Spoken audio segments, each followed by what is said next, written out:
Reading Budget Projection and Scenario Information Session. This is the second information session that we've had. The first one was online. Don't have a huge crowd here in the room this evening, so I'd love to just take a moment for everybody to introduce themselves. My name is Michael Gilberto, Town Administrator here in North Reading, and we just go right down through here. Lorianne Galvin, Finance Director. Patrick Daly, Superintendent. Michael Conley, Assistant Superintendent of Finance and Operations. And Cynthia, do you mind just? Hi, good evening. I'm Cynthia Conan. I'm the Director of Student Services. Mr. Colleen? Sean Colleen, Assistant Superintendent, Teaching and Learning. You're welcome to identify yourself, but you don't have to. Ray Kolajczyk, 6 Hillview Road. Excellent. Thank you for joining us. Kolajczyk, same place. Great. Thanks for joining us. I'm Scott Buckley. I'm the Chair of the School Committee. Abby Hurlbut, Chair of the Finance Committee. Excellent. Don Kelleher, several committees. Katie? Katie Gabriello, 13 Beacon Street. Excellent. You're welcome to. Jim Gannon on Wayne Drive. Great. Excellent. Kevin Matthews, 18 Adams Street. Excellent. Great. Thanks, everybody, for introducing yourself and joining us tonight.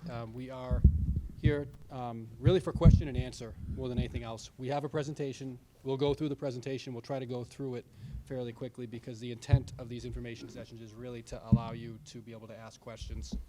I will point out this is an information session really for the benefit of the attendees and those who are observing at home.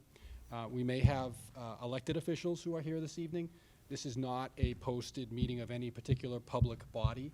So elected officials are certainly allowed to attend. They're allowed to ask questions. They're allowed to share their opinion. One thing that they cannot do is deliberate amongst themselves, and I don't think, based on the crowd, that that's going to be an issue for tonight, but just wanted to clarify that for anybody.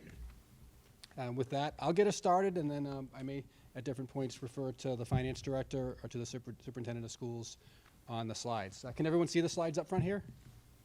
And for NORCAM, you guys able to capture those okay? Great.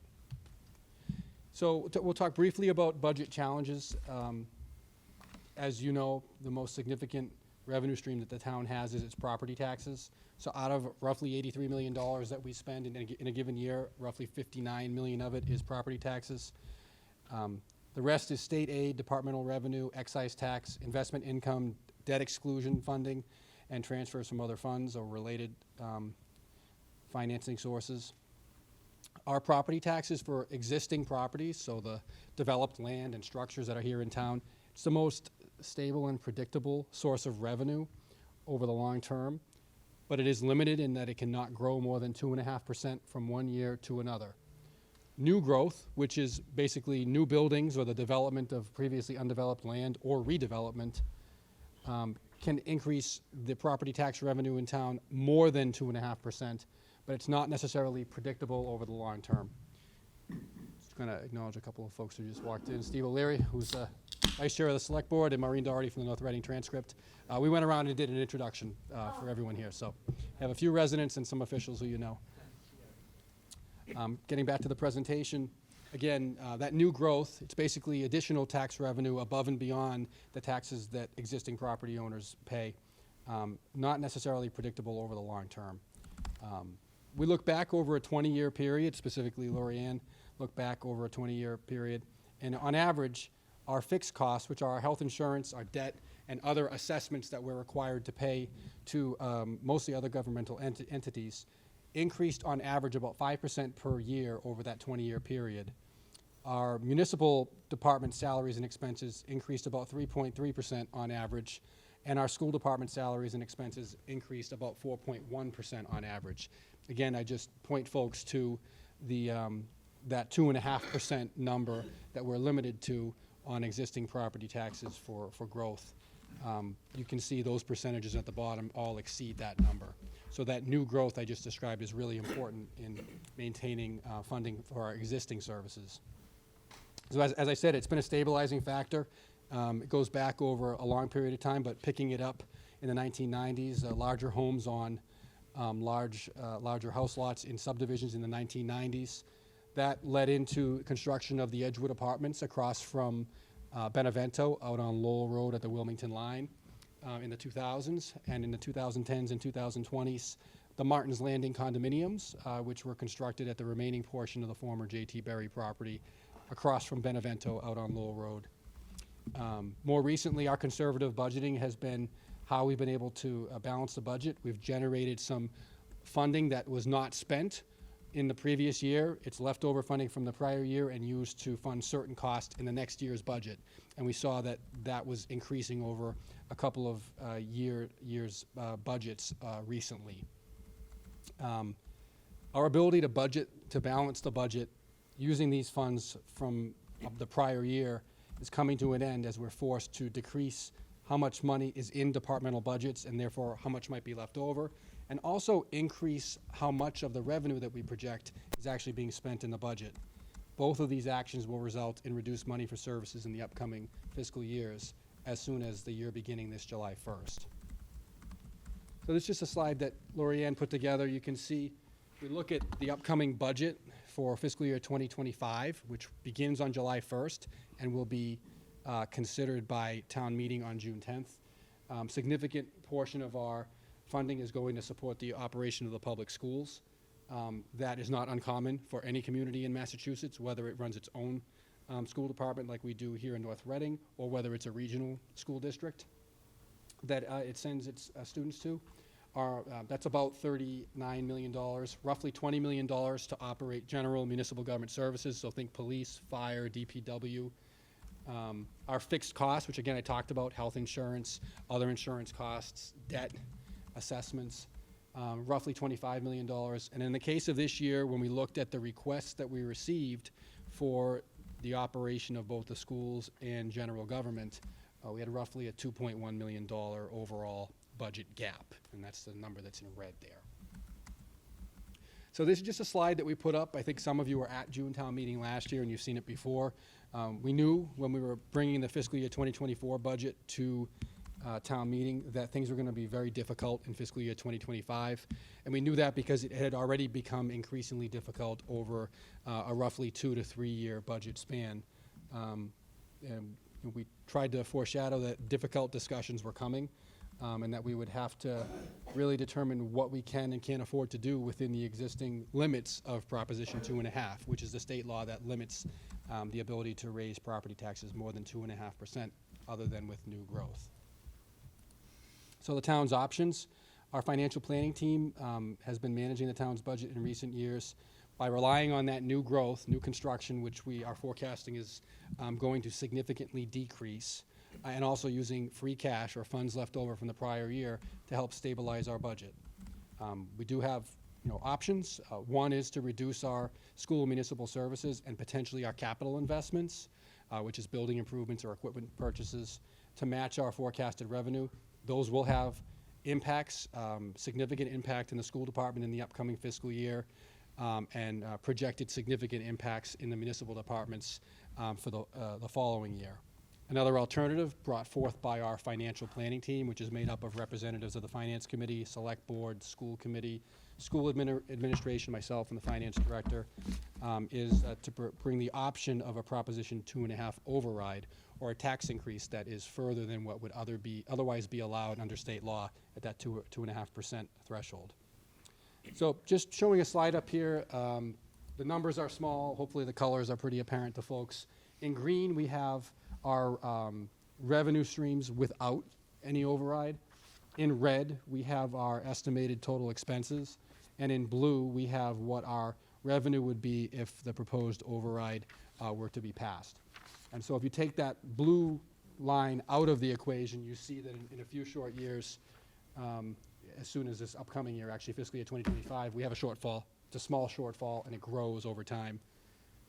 The blue is intended to show what would happen with our revenue. You see it sort of pushes out where we stand in terms of that balanced budget and our ability to pay for the services that are being requested by all of the town's departments.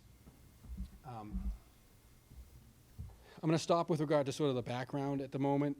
We have a series of slides that will speak to both the school department's budget, which has now been approved by the school committee as a proposal or recommendation to town meeting. And then we'll do a similar exercise with regard to general government services. So I'll introduce Dr. Daly, the superintendent, and he'll take it from here. Thank you, Mr. Gilberto. Just going to share some overview slides here. Michael, just jump in at any time with anything that you want to add or share. As was alluded to, we voted our budgets We have two budgets that were voted. One is a non-override budget that is a 3.9% increase over FY24. And then we also have the budget that would be the override budget that we're talking about here, 7.7% over FY24. The budget on the left talks about the reduction of 15.2 full-time positions in the district. And the other budget not only restores all of those positions, but it adds a few things that are part of we have a multi-year district strategic plan.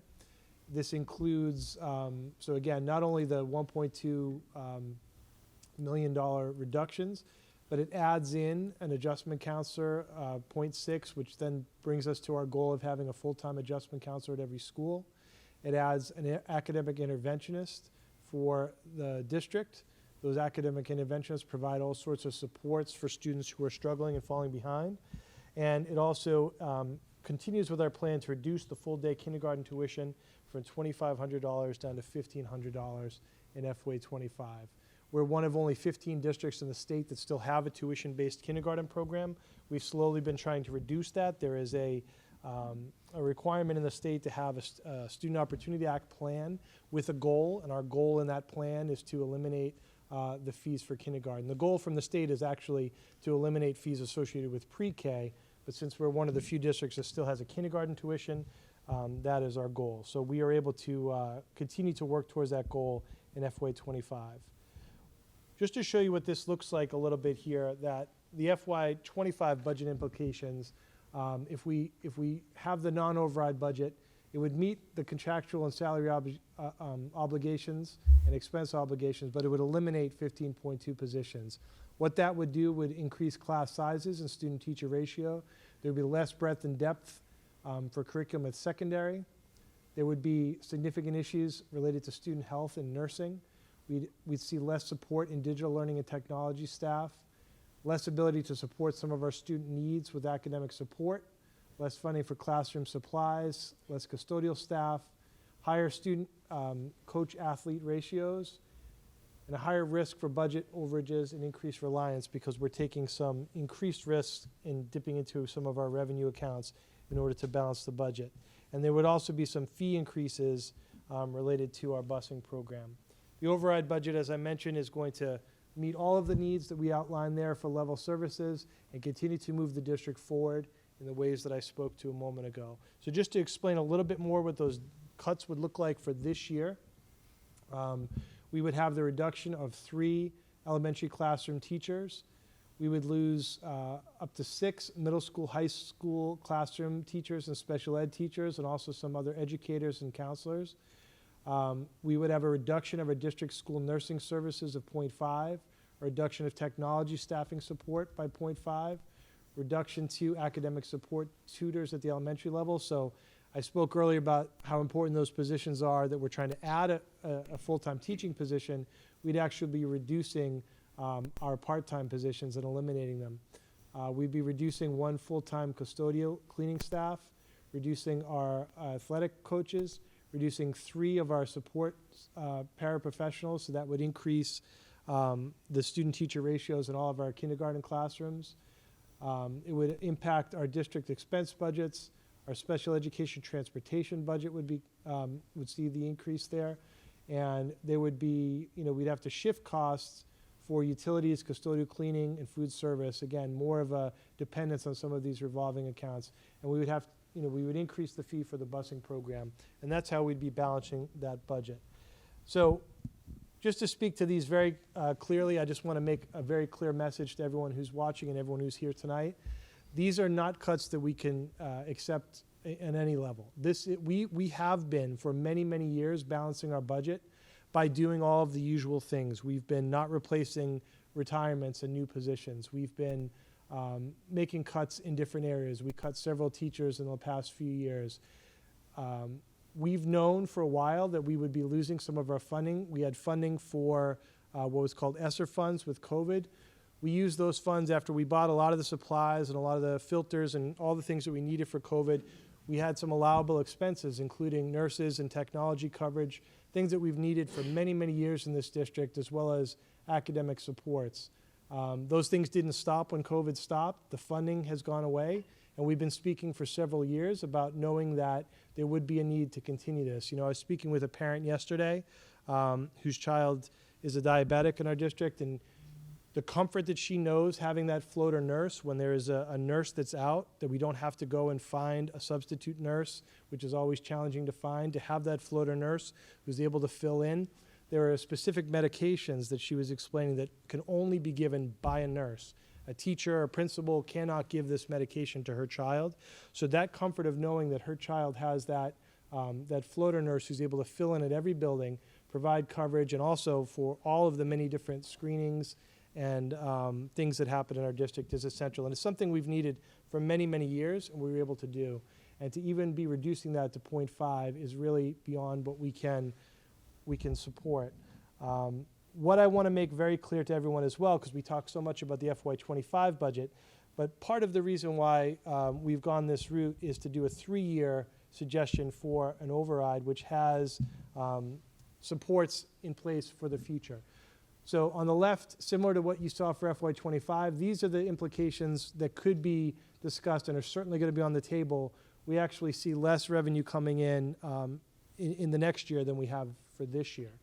And so we're talking about it continuing elementary, secondary classroom teachers, special education teachers, adjustment counselors, administrative coordinator positions, the world language program, computer science program, tech engineering program, art band chorus, digital learning, athletic program, performing arts, busing transportation services reduced. We could be talking about, you know, only busing only providing buses services for students for whom it's required. Students who are in, you know, more than 2 miles away up through grade 6. And then increased cuts to the custodial services.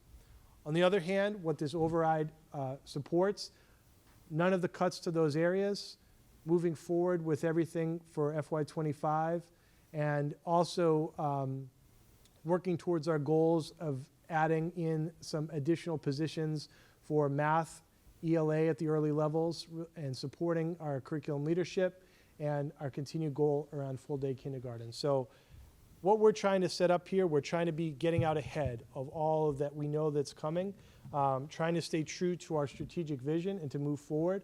And at the end of the day, we know that this is a question about cost and about value. And what we're trying to explain is that these are the programs that make our schools what they are. These are the reasons why people move to our town, because of our schools. And we cannot tolerate all of these cuts that are out there. And we're trying to get out ahead of this and inform the community about what would happen if we don't have increased support as discussed here tonight. Thank you.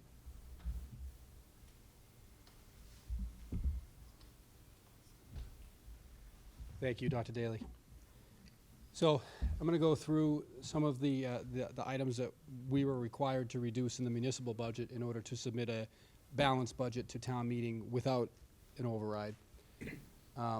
The first thing that I need to identify is something that many in the room are already aware of, which is that for the past, I think it might be longer, fiscal years, our fire chief has been requesting additional staffing for the fire department, and the request is for 4 firefighters who would be spread out amongst the 4 groups that we have here, which would bring the total number of firefighters on duty to 6 from the current 5. And the reason that has become an ever-increasing importance is the amount of calls that the department has been responding to, the increased activity that the ambulance that we run is seeing as well here in town, being able to support that. We run a fire department that has historically relied on off-duty firefighters coming back to help when there are multiple calls at once or when a large event happens. As it has become more and more expensive to live in or even near North Reading, it's harder and harder for us to attract candidates who are able to live close by to be able to respond in a timely fashion. So in the fire chief's budget presentation on March 2nd, he reviewed this challenge with us. As a result of that, my recommendation to the select board, which they have since endorsed, is that we commit to adding those 4 positions because of the public safety importance that they carry. That further increased the budget deficit that we had already at that time. And so the reductions in red we were required to do in order to try to balance the budget to allow those positions to be hired. We could have presented a budget that said, well, you need to approve an override so that we can hire firefighters, but I think we all collectively felt it was of such importance that we needed to make a commitment to proceed with filling those positions and hiring those positions either way. The impacts are reducing a series or eliminating a series of positions that are currently vacant, including a grant manager, the funding for a former public safety director position as well. There are a number of positions that were new, that were requested, that we were not able to fund. We made reductions in training, call academy training for call firefighters, hoping that bringing in the additional 4 firefighters on will reduce the need for that funding. There were areas where we were able to move funding. They're down the bottom in red, to fund from a different funding source because they were either one-time or they were eligible for other funding sources. They are basically a huge component of how we were able to balance the budget. The biggest one being on the very bottom there in red, recruit training, paramedic training, incentives, and coverage for new firefighters. So those are the costs that we incur when we add new personnel, or even when we just hire new personnel within our existing complement. We've identified and referenced them as one-time. They're about $500,000, and there's a separate article at the town meeting that will ask for funding for them. So we're able to take the pressure off of the annual tax revenues to fund them, but it's a significant number, as you can see.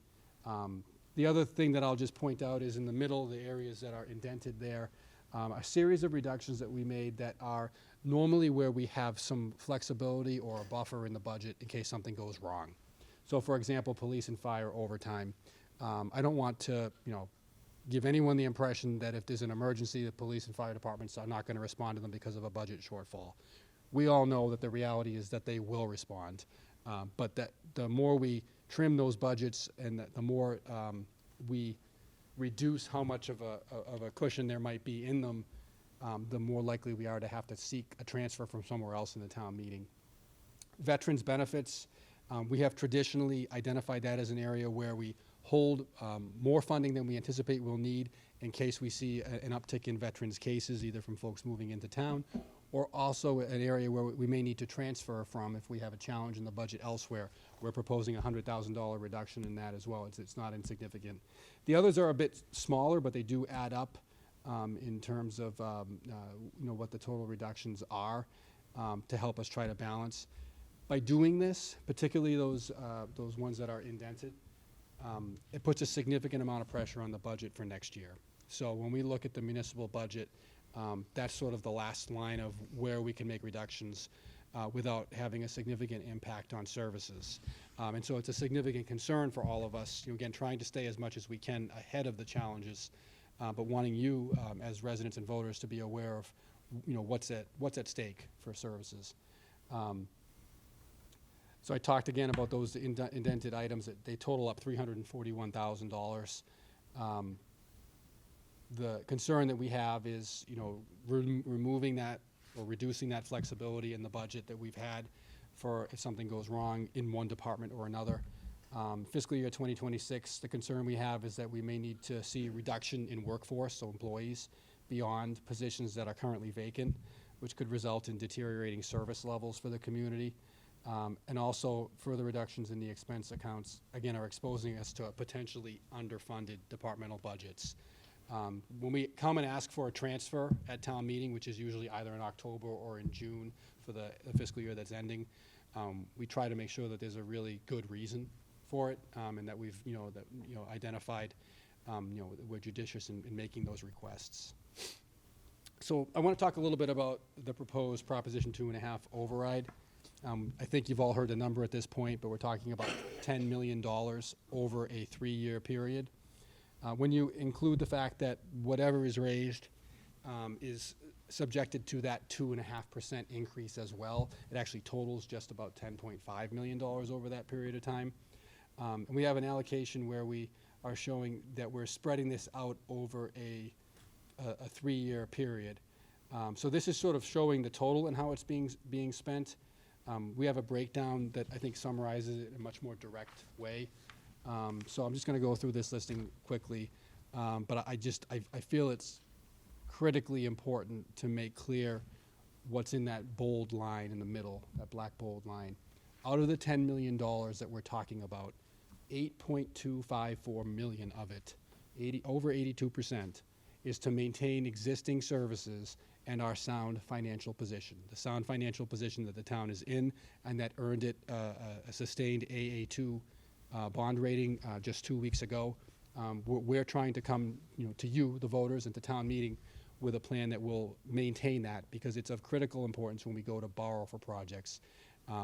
Really, there are very few, if any, communities that can do capital improvements, necessary capital improvements, without borrowing. So that bond rating is very important because it establishes the rates at which we have to pay interest to repay. But just taking the projects from the top, there are two that are similar. They're bridge projects. So the $348,500, it's a big number, but it's actually only the annual repayment of a loan that we would take out, or a bond that we would take out to do the projects, being paid back over either 20 or 25 years. So Chestnut Street, we all know it's closed. We're all frustrated by it. It got closed sooner than anyone was expecting it to be closed. It was identified as a concern. Its condition was deteriorating. We were working on a design, but we couldn't complete the design fast enough. We had some sinkholes open up last spring, and in consultation with the state, we had to close it. We have a plan to reopen it. We have a project that we are looking to put out to bid later this year. But to pay for the project, which in total would be about $4 million, we do not have the capacity to do it without raising taxes in any scenario.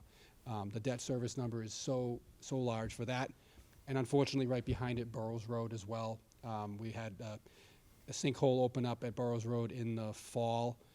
We were optimistic at fall town meeting that we would be able to reline existing pipes or replace existing pipes in kind with similar structures. We got some feedback from one of the two state permitting authorities, because we can't just go and do something on our own. We need to get permission from two state agencies, that we needed to really be planning for a much larger project, potentially of the magnitude of the Chestnut Street Bridge. So that's not fully determined at this point, but we're carrying a similar amount of debt service as well.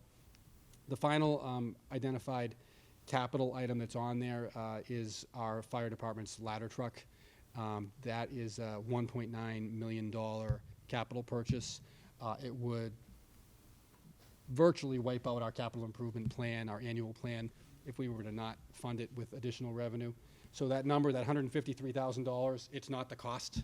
It's just paying back the $1.9 million bond that we would have to take in order to make the purchase. And it's a multi-year purchase. We have to design it. We have to order it. It has to be built. And it could run 18 to 24 months before we actually have it in hand. And then the two next lines, the 1.4 million and it's just under 3.4 million.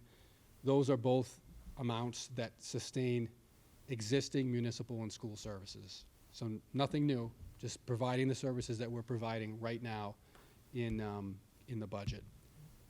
The $2.6 million that's at the bottom with the that's, I should say, has the line underneath it. Those are recurring fixed costs. So remember, I talked earlier about having leftover funding from one year and using it to fund the next year. We're trying to get out of that habit and trying to be able to fund those costs using recurring revenue, rather than having to sort of hope that the year before worked out really well and we have funding left over, particularly when we know that we're likely to have far less funding left over because of the reductions we're talking about. And again, those numbers all total to that $8.2 million to maintain services and the town's current financial position. On the bottom, you see that there are what I'll call an allowance for future capital needs. So those could be either in the form of cash purchases that we make, or additional debt service that we take on for building-related projects, or for equipment purchases for either general government or for the schools. And then you see there's just under $1.2 million for new municipal initiatives, and $744,000 for new school initiatives that we've carried in allowance for over the next few years. Let me just see here. So I'll talk, before I go into just talking about some of the details of the override, the one thing that I also want to add is, the specifics that we talk about, particularly when we're talking about the municipal departments, whatever the staffing is, all of that continues to be subject to annual town meeting votes. So that's us at town meeting, participating in the discussion, voting on the annual budget. While we're talking about a 3-year plan, these decisions are made on an annual basis. The school committee, the select board, they make requests that they adjust from year to year. That will continue to be the case. The priorities will be established, at that point in time. But I think we've gotten a pretty good idea of, what they will be, particularly for the, what's at stake for the school budget, but also where our concerns are for the municipal budget. So just talking about the override, we talk in terms of the average single-family home. So that's a home with an assessed value of approximately $812,000. It's not the Redfin or Zillow number. It's the number that the assessor has as the official valuation. It appears on your tax bill. That home would, on average, see a $250 annual tax increase without an override. That number can change depending upon what goes on in your neighborhood, other market conditions, improvements that you might make on your home, and also how much of the town's property value is actually residential property versus commercial or industrial property. So it can fluctuate. It's not an exact, it's hard to predict an exact number until we actually are mailing the bill on or about January 1st. The impact of that $10 million override, which again is proposed to be spread out over 3 years, would be $1,721.22. After the 3rd year, the override, as proposed, would remain in place, but it would not increase other than the standard 2.5% that I referenced earlier. If you're trying to figure things out for your own home, a quick way to do it is take the assessed value of your home, divide it by 1,000, and multiply by $2.12, and that'll give you an idea of what you're looking at for potential tax impact. Very important to note, in the absence of the override that's being proposed here, the debt service or the bonding for the Chestnut and Burroughs culverts, as well as the ladder truck, would need to be funded through a debt exclusion tax increase as soon as this fall in order for those projects to proceed. So this is a projection with a 3-year tax bill impact, and in case folks are getting sort of tired of hearing my voice, I'm going to ask the finance director if she could come up and just go through the projection for us here. You have a pretty good breakdown and a good understanding of it, so thank you. Good evening. So what we've tried to do here is split the override so that to phase it in evenly, or as evenly as we could for the 3 years. So the $800,000 in the fixed costs is we're trying to bring some of the debt service that we would normally, when we do have free cash left at the end of the year, we put it in a stabilization fund and then we draw it out as we need it. But as the free cash dries up, we need to rely more on our operating funds for that. So that $800,000 would fund a portion of the current debt service that we have.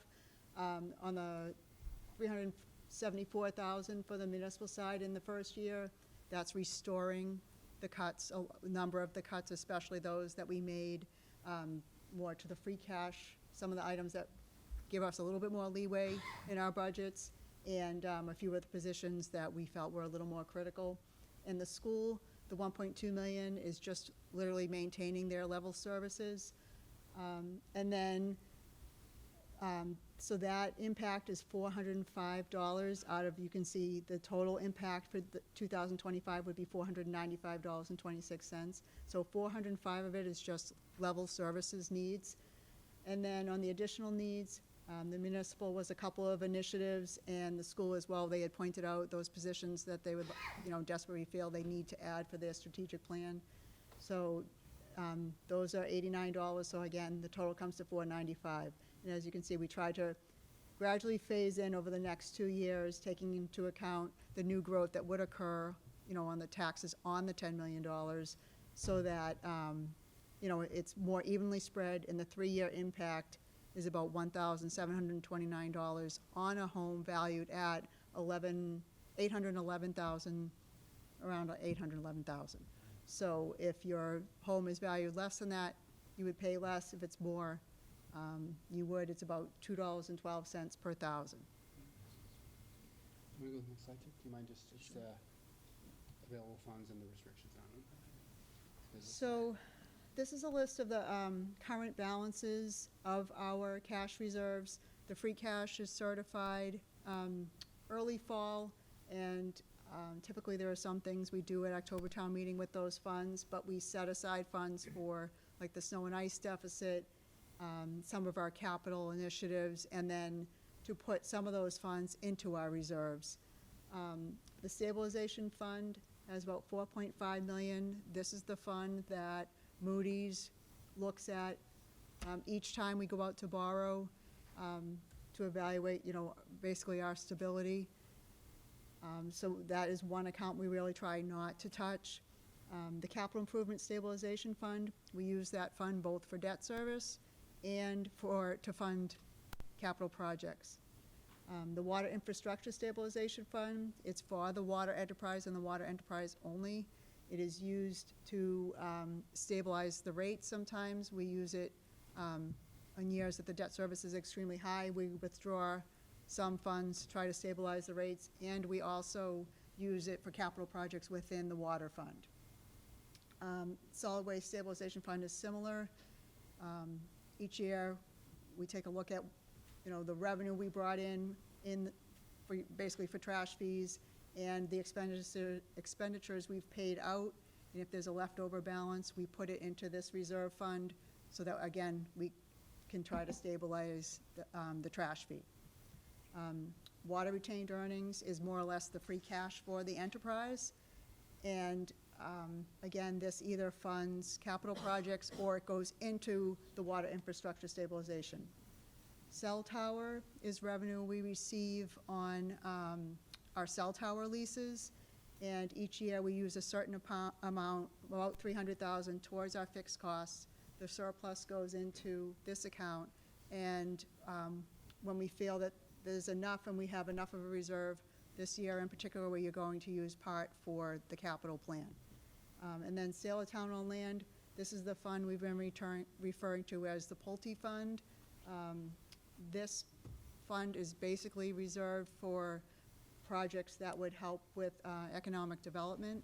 Right now, we don't, it was initially thought we might use some towards the wastewater or different types of projects that might help us achieve more growth that would help the tax rate. That's great, Lori. Thank you. So we put this up there because we want to make sure that we're totally transparent with folks. The town does have funding that is available to it, but in virtually every case on that list, the property is restricted and the funding is restricted in how we can use it.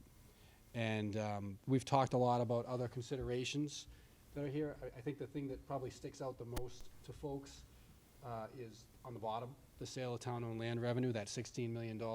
We've talked about that funding as something that could possibly offset a potential wastewater project. But we know that there are other needs in the community, other capital needs that we would likely need to bring forth. So I want to talk a little bit about that as sort of final considerations. There are, with certainty, other projects that could impact taxes in both the short and the long term. Among them are the discussion that we've had over the past 2 years with regard to a wastewater project, a fire station renovation project. Those all would require a separate approval at a town meeting and at a ballot in a town election. So those are decisions that we would need to make at some point in time.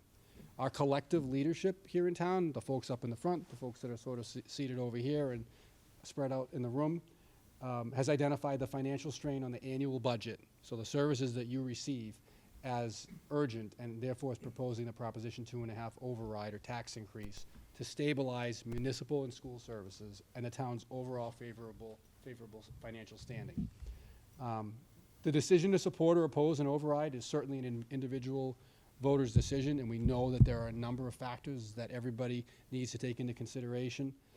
But we need to stress, and we feel an obligation to make clear, that in the absence of additional tax revenue through an override, there will be direct adverse school and municipal service impacts over the next 18 months. The next steps, the town meeting warrant's going to be mailed out to your homes over the next 2 weeks. Our annual town meeting is Monday, June 10th at 7 o'clock here at the middle high school. You'll be asked to vote on a fiscal year 2025 budget that would include both a balanced budget within the limits of Proposition 2.5, so no additional tax increase, as well as a component that would be contingent on Proposition 2.5 funding. After that, there would be a ballot election, which would take place on Tuesday, June 18th, with early voting likely to occur the week before. And the information is available online on the town's website. We've entitled it Fiscal Year 2025 Budget Central at www.northreadingma.gov. I'm going to leave the summary slide up there and just close by saying, you know, we cut the presentation down to about 39 minutes. I think it ended up being here this evening from the hour and 2 minutes that we were the first time. Really, the idea is to give you information and then to allow you to ask questions that we would be happy to respond to or get back to you on as well. So if there isn't anything else that folks want to offer, we'll turn it right over to questions and do our best to answer. So starting with you, sir. Ray Coolidge, HX 6 Hillview Road. Thank you. Just want to get clear about, you know, you said it's a $10 million over 3-year increase. Yes. For this override. What percentage of increase is that getting to? You know, you said there's a 2.5% limit per household. So what percentage on top of that are you putting on each household? Is that 212? Does that mean 2.125% in addition to the 2.5% that we're getting increased? So if we look at the breakdown that I was going to talk about the first year, if that's okay. So Yeah, I mean, it's going to be, yeah, it's going to, every year it's going to compound, so whatever that percentage is going to be, it's probably going to be consistent, right? sure. So if I try to simplify it, the average home, I'm going to speak in the average, that $812,000 assessed value home. I'm not trying to get the whole number. What I'm trying to get is the percentage increase. You can increase up to 2.5% without an override. So what is the additional percentage per year that you're looking to? It's roughly 5% by looking at the numbers here. That's what I wanted. Thank you. And I'm going to ask the finance director or Michael to correct me, but So the 200 5% on top of the 2.5%. Correct. That's when you look at the numbers, the average is the 2.5% number is $250. We're talking in the first year about $500. In the second year, it's more than that because it's $682. It's a larger percentage. And the third year, again, it drops back down a little bit to closer to the 5%, which at that point will be a different number because everything is compounded. Okay. And then I had one other question on the graph. Can you go back to that graph? The 20-year graph? At the beginning of the presentation? Sure. So that graph, it's a pretty linear graph, and it shows, you know, the green is without doing anything, and the blue is if we take the increase, right? And that line keeps going up even after the first 3 years. Why is that sustainable like that? Shouldn't it be more flattening as the years go on because we're not taking an additional 5% every year after that? So you see that the line that increases at the steepest curve, That's the red. the red, yes. So that is the projected costs of running town government. Yep. Right? And it's increasing at the percentage rate at the top there that you see, 5, 3.3, and 4.1%. The green that you see, which is, again, property taxes if we do not go forward with an override, Right. it's increasing at that 2.5% level. So that's why it's staying fairly linear. You see in the blue level, the overall number increases, but then also projects at a much smaller slope, and the deficits grow in the out years. Okay, so and this says in about 6 years we're going to be in the same boat? I would say to you that we had a lot of conversation in the financial planning team about talking about a 5-year strategy, trying to come to the town with something that was 5 years. And every way we looked at this, the challenges and the increases, when we got to that maximum number of $10 million, we had to basically say we're not in a position or prepared to ask the town for any more than that. Okay. So we feel comfortable with this over a 3-year period. I think that in the third year, beyond that, it's difficult to project, but I think that there's certainly, I'm going to say, a willingness to try to work things out in the fourth and fifth year. I hesitate to say too much about a commitment because that's a decision the town has to make as a whole at that point in time based on what we're facing. Thank you. But if I could just. Yeah, Patrick. If the basic question is just about what happens after the 3 years, right? Like none of us are looking to be coming every year with this kind of a thing. That's why we did a 3-year now. We want to get through 3 years. We can't predict the future, but our goals, and we're being modest with any kind of increases because we know that we need to sustain this. We have not come forward. I work in a town where every couple of years they're coming to the town. We haven't had an override in 20 years, right? We've made this work for this long. We've now reached this point where we need this request, and our goal is to, is to keep our pencils sharp like we always do. It's a great point. Mr. DeNaro. There's a couple of things. I may have incorrect information. But I printed something out online. I was looking at the Massachusetts, about 2.5. And the point that I'm questioning is that there's about 5 things I'm questioning. You said that the property will be assessed, and the assessed value will be used for the 2.5. This information says that the full and fair value of property plus personal, I don't know where I had that. I don't know what that means, but it's not just that. And then also what's included in that 2.5. Can I just add, so to answer that first question, any particular property owner's share is determined by their valuation. And their valuation represents their share of the tax income that the town receives. So that amount is already determined at this point based on what your property is valued at. There isn't any sort of reassessment or change other than what normally happens in any given year. So we don't go in and say, okay, well, we have this override, how are we going to allocate it? The formula already exists in the way that taxation is conducted under state law here in town. Okay, well, if I find out something different, I'll email it to you. So. No, please share it, definitely. Yeah, I don't have that. So the other question I had is that you're superintendent. Yes. You said that that people come to our town because we have all these services. The amount of impact a residential home or a business has on the town when you bring somebody in, that gets added to the tax base of the 2.5. And so the residents are paying the school committee to have a great school, pay for kindergarten and everything. And they're hoping that businesses and residents will come to town. But when you see a resident or a business going up, you can hear your father saying, there goes the town money, because it's everyone's paying for that. Mhm. So is that true or not? I think I understand your question, just saying if there's increased, what I was referring to is not necessarily attracting more people, but I'm saying it makes it a very attractive place for someone to come to town. But you don't want new people to come to town? I want new people, but I'm not saying that makes it, I'm not saying the numbers. I think you're talking about more increased numbers of people? I'm just saying, do townspeople know, if they vote yes for Prop 2.5, that they're not only paying 2.5 on their assessed value,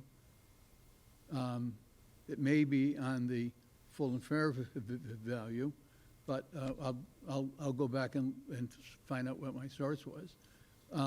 But they're already being taxed when new businesses or the Pulte Group gets built and stuff like that. It's added on to their tax bill. So I'd like to maybe correct that. So when new construction happens, and I'm going to use, Pulte is a great example, Mr. DeNaro, because it's ongoing right now. There's buildings that have been built, there's foundations that are in the ground.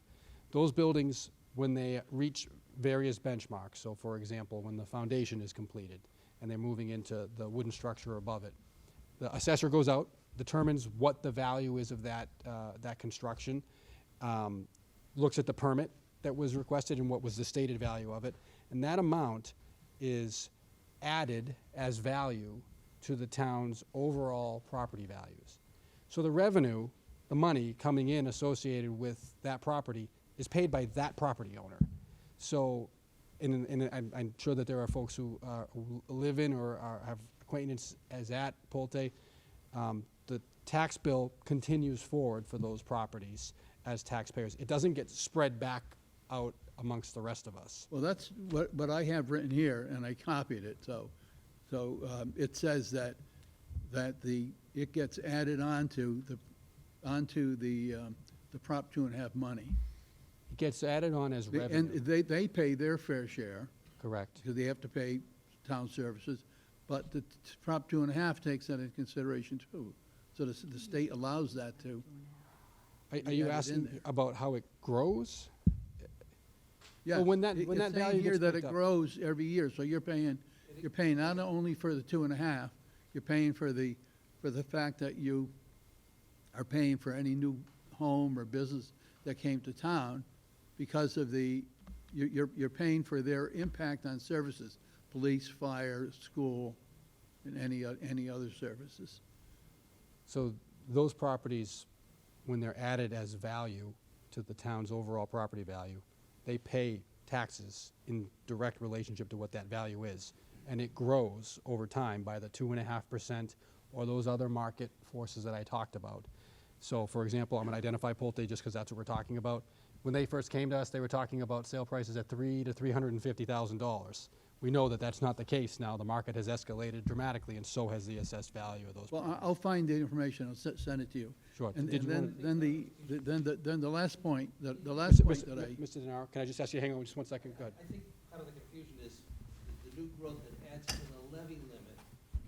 It's not like you're paying additional money for that. That No. allows you to raise more money through taxation and shares the burden even more than what it is. So I think what Mr. DeNaro is probably not understanding is, it's Proposition 2.5 is, increasing your levy limit by 2.5% annually. It's capped there, plus new growth. In the case of the Pulte property, again, that was the latest project, which. So it is added on to the substantial. 2.5. But it's not a question of paying more to have Pulte come to town. No, not at all. It allows us to increase the levy limit, which is what we can tax up to, based upon what the value of Pulte is bringing, which means Pulte is now sharing in the cost of operating the town. It's actually a revenue source, not a cost center. Okay. It's a Well, revenue I'll look at it. Like I said, I started out by making a statement that my information could be Yeah, incorrect. no, but it's difficult to understand. So it's a revenue source, not a cost center. So it allows us to raise more money to pay for the cost of operating the town, Okay. above and beyond 2.5%. And there's- So that's actually a good thing. It's not a bad thing. It's a Okay, very positive. good. Final question Sure. I have, and that's regarding your ending comment. I think it was an ending comment, where you said, this is going to help us with a 3-year plan. It's going to help us bring the school where we hope it can be, because we had ideas for it. Of course, we're in an inflationary period, and it's affecting everybody. So, I haven't heard any views on how inflation is hurting the town and hurting everyday residents, and what steps the town can foresee, because who knows if we go into a recession after two years more of an inflation. So, and if you keep adding, you're adding to the problem.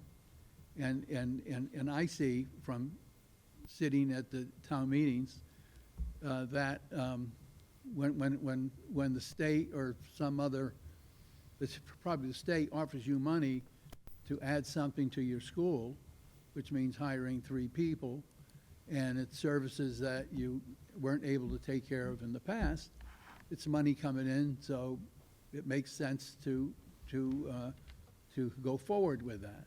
The problem is, those things have a sunset, 3 years, 5 years.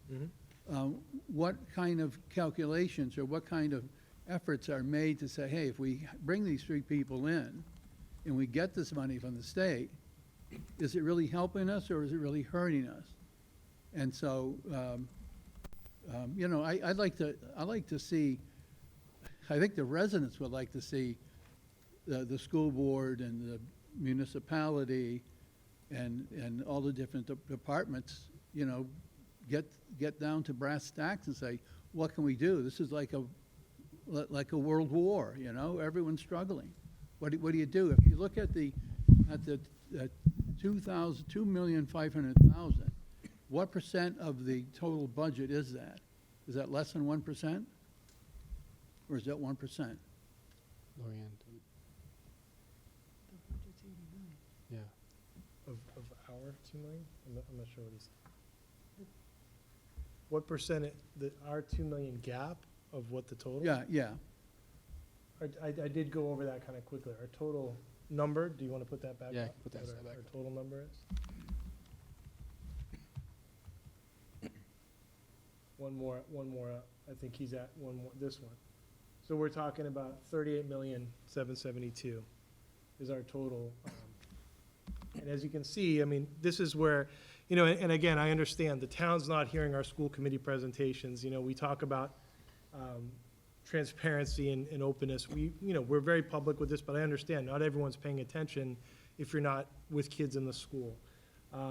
As I said before, the positions that we've added, some of them I described through COVID funding, are positions that were essential, that we've needed for many, many years. They were absolutely essential during COVID, and they continue to be essential. And we've been talking about that since we added those positions, which was, again, that process for adding those positions was a public process. We had to submit surveys, we had to post it on our website, we had to discuss it in public meeting.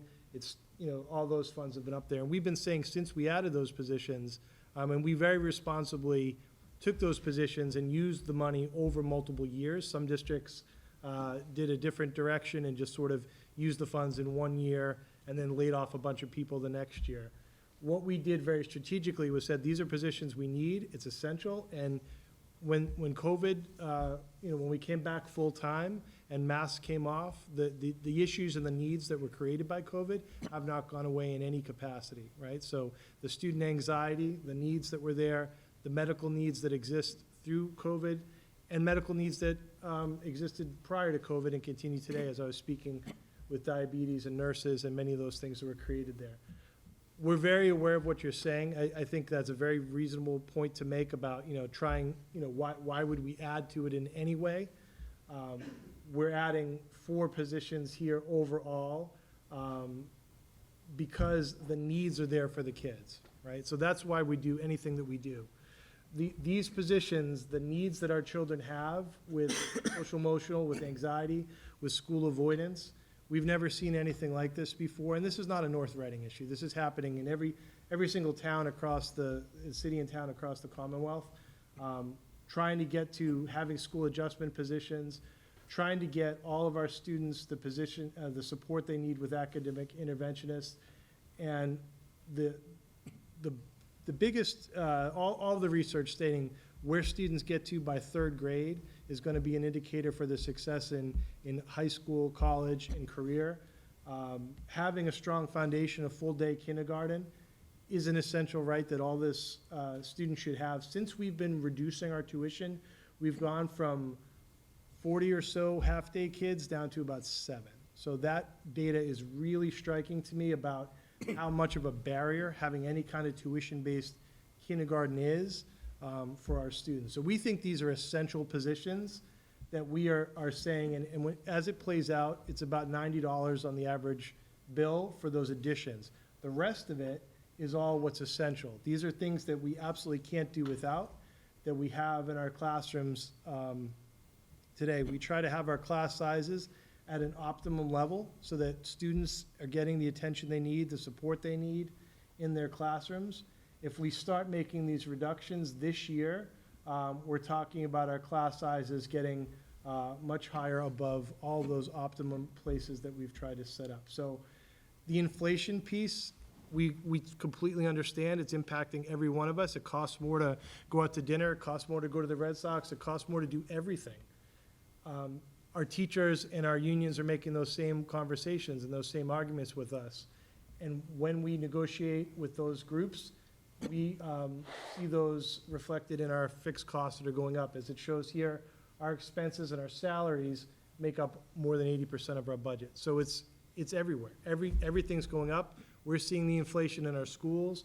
Our private school adjustments for our out-of-district students went up by, I believe, 14% last year. I mean, we've seen all of those cost increases at that level. And at this point, without new revenue coming to the town, this is why we're at the point where we're asking for support from the town. And I know it's not easy. We But absolutely know that. this gentleman in front of me, he had you bring up that slide with the orange and blue and Yeah. the red. And so it shows that, because you mentioned 3 years a number of times. Yeah. And I brought this up when we were over at Kitty's, is that you can't, the state law doesn't allow you to stop 2.5. Once you set it in motion, either the town ceases to exist or we cease to exist, because it goes forever and ever. That's true. And so the slide here you brought up, it shows that you need more Prop 2.5 as things go on, because you're never going to make it where the blue line is. So when you say 3 years, it's almost like, oh, we don't need it anymore after that, we'll use it to build a bridge. I mean, it doesn't make sense. It shows we're going to need probably 2 or 3 of these. I look at them like Mr. they're DeNaro. satellites. They're like the Mr. Sputnik going around the Earth. Mr. How DeNaro. many of those you want to buy, you know? It gives you more sun rays. So, Mr. DeNaro, what I would say is, we have been dealing with the restriction on revenue for, since Proposition 2.5 came into effect. And we've been fortunate. The impact has not been as dramatic, and we've been able to avoid having to seek overrides in recent years because we've seen some of that growth that we've talked about. But another component of it is the folks that you see at the front here and the folks mostly who are seated to my right over there, is we make reductions in other areas. We find efficiencies through the budget process. We identify where we don't need to fill a position. We do those things along the way. So to say that, oh, well, we're going to need another override, for 20 years, we've been doing just that. You haven't and we'll showed any slides Can I showing finish, please? where you've cut Can I finish, please? costs. Can I finish, please? So we'll continue to do that as a solution here. And, this is a town decision. We can bring a recommendation forward, but ultimately it's town meeting and it's the voters that will decide. Yeah. And once that decision's made, whichever direction it goes in, we'll manage Yeah, within the it's- resources that are there. Scary and- thing. Once it's done, it's done. And even within the 3 years, there's the possibility that we may need to make adjustments where a position comes up and can't be filled. And as I said earlier, those decisions are made on an annual basis. So I'll come back to you, Mr. Naro, but there's other hands that have come up, if that's okay. So I'm going to go to Mr. Buckley. Thank you, everyone. There's a few quick responses to Mr. DeNaro there. So when we were talking about the positions that were added, the ESSER positions, just to understand, the total dollar amount is, I think, $213,000. So we're short 1.2 million right now. So about 200,000 are ESSER funds. So that's about 2.5 positions. Some of those positions are things like technology, where everybody now has a computer in the district. So those would have been contracted services if we didn't have somebody in-house doing them. Dr. Daly talked about the floater nurse. We're required to have nurses in every building. And so when we don't have coverage, we now have somebody we can send there, and it's probably more efficient than trying to get a substitute nurse. So even if we said we're not going to have those positions anymore, it would save about 200,000 of the $1.2 million gap, and there would still be a cost for some of that 200,000 that we would need if we didn't have those positions to do those functions. So if you cut those positions, let's say maybe you're saving about half of the cost, so maybe you're saving about $100,000. Where we're at is because, so the last time we negotiated a contract with the teachers, we did it in 2021. So we finished in early 2021.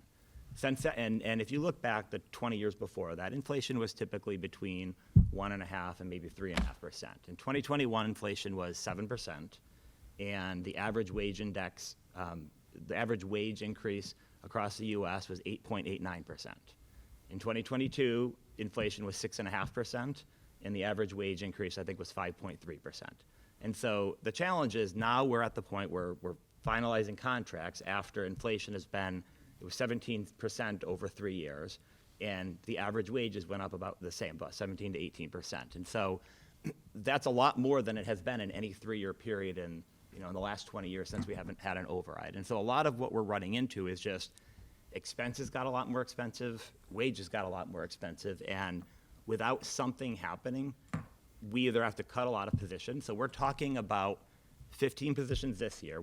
On the school level, we're probably talking about cutting about 50 positions over 3 years if we don't get more revenue. Now, I understand a lot of people wonder what happens after that. Well, hopefully we don't have 17% inflation in 3 years. Again, hopefully things get more stabilized. Maybe we get new revenue, but the other thing just to point out, and this came up at candidate night, a lot of people were saying, well, I want to keep the town the way it is right now. Well, the problem is if you don't have new growth, then we have to pay a little bit more as expenses get higher. So those are the options. Like, the only way to keep the town the same is actually to pay a little bit more. Alternatively, you could try to bring a lot of big businesses in that will generate more revenue, but a lot of people don't necessarily want that in town. We don't have a plan for that right now anyway, so even if that is what you want, that's something to talk about over the next few years. We don't have that right now. The only choice we have right now is, do we want to keep the services we have? And on the school department, there'll be bad cuts this year, there'll be worse cuts the next couple of years. We're cutting programs. We're not making, we'll make class sizes bigger, but we're cutting programs. We are already behind. And just, the last thing I'll just say here quick is, a lot of times you have to look at what other districts are doing as well to see where you're comparable. Our average class size in North Reading is slightly more than the average in the state. The amount we spend to educate the average student in North Reading is slightly less than we're spending in the state. So just by looking at the financial numbers, I think we are in line with where we would hope to be. Average class sizes and average amount we're spending per pupil. But when the expenses are just so much higher, we need an adjustment to reflect what's happened over the last 3 years, because we're signing a bus contract now that is a lot more expensive than it was before. We're signing union contracts that are just more expensive than they were because of directly what happened in the last 3 years. And so, again, whatever the town decides is what the town decides. We're just trying to, unemotionally just say, this is what's going to happen, and this is why it's happened. And, I personally hope that the town wants to keep the services and wants to keep the town similar. Like, I don't want to have to bring in huge businesses to try to, offset revenue gap. I would rather personally pay a little bit more and keep the town, similar to what we are right now. But that's just me. Thank you. Thank you, Mr. Buckley. Sir?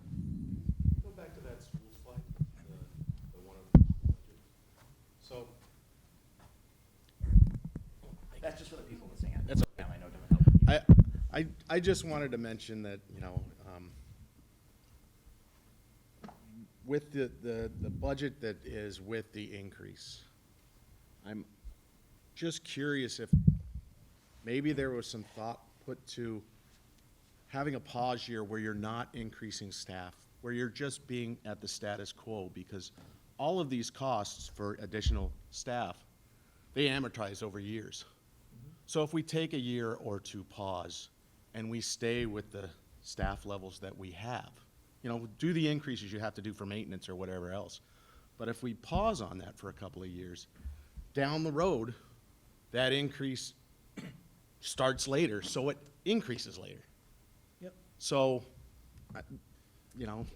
we're all in tough times. I can't fix my bathroom this year and get it improved, and my wife loves me for it, right? But those are things I have to do because of my budget.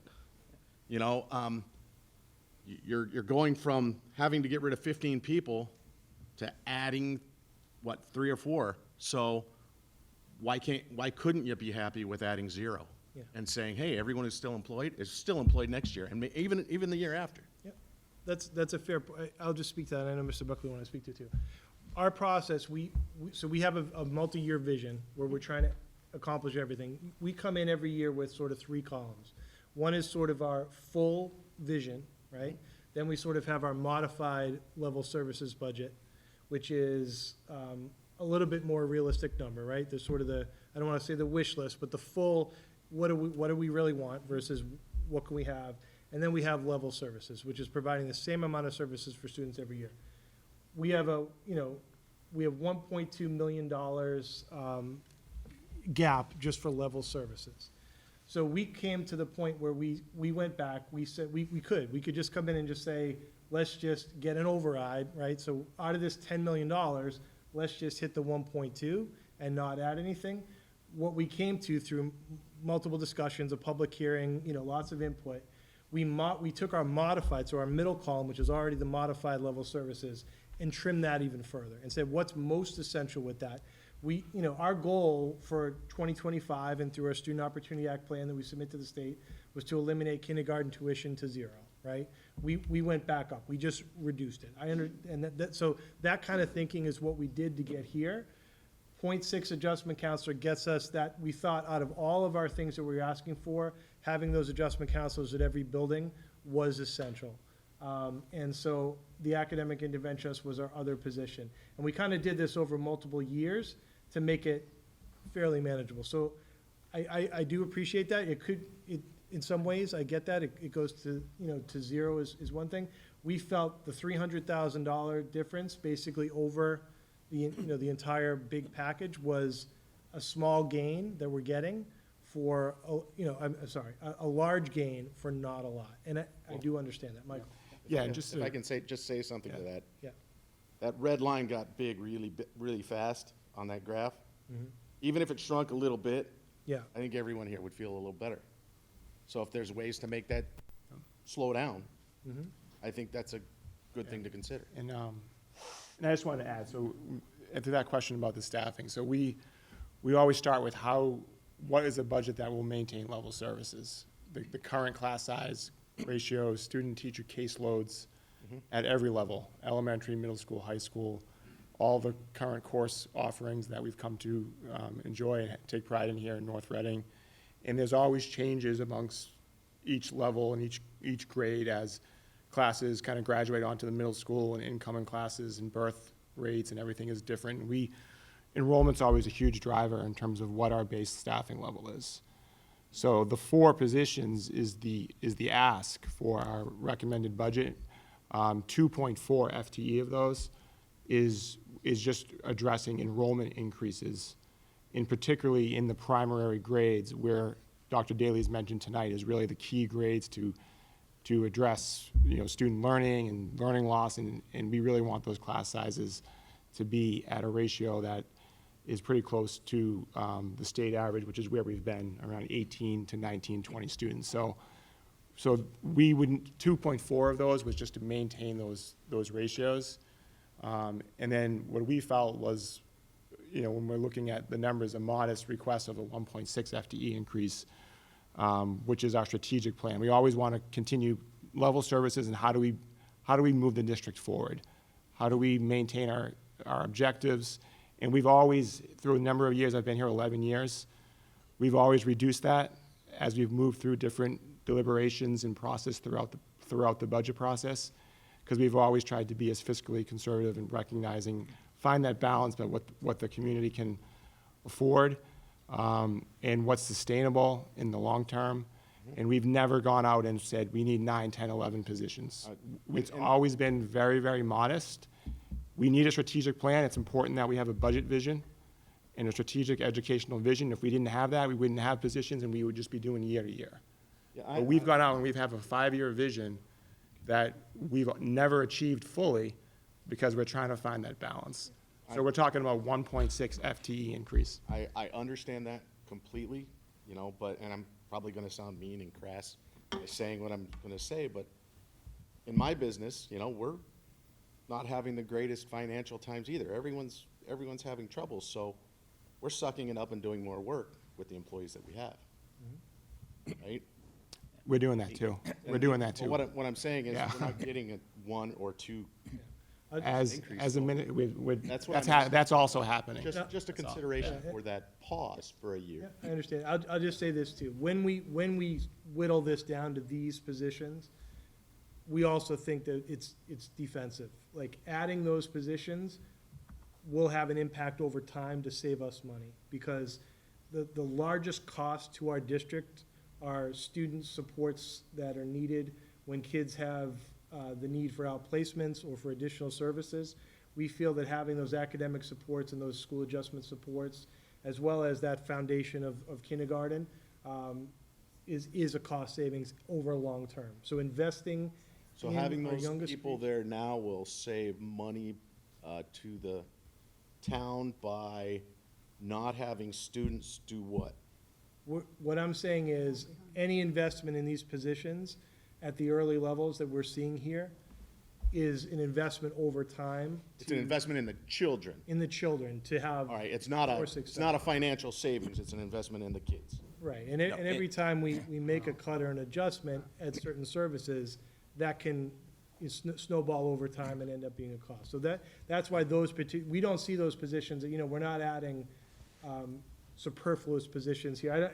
None of them are, but even out of all the positions in our vision, these are the most essential to try to support our kids the most at an early level. That's really our strategy. I'm just sharing how we got to those positions. So just two quick points on this. So number one, to the last point, I would just say, like a few years ago, we added some positions at the elementary school directly to look at special education, and it saved hundreds of thousands of dollars by reducing the number of outplacements, because if you have to educate a child outside of the school district, it costs probably 3 to 4 times what it costs in district.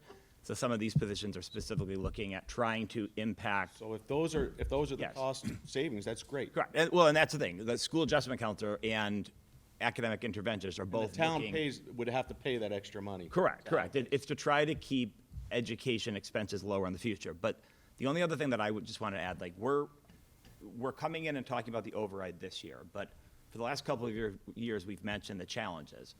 We have fewer positions this year than we had last year. So when you say like a 1-year pause, we actually had to cut positions last year.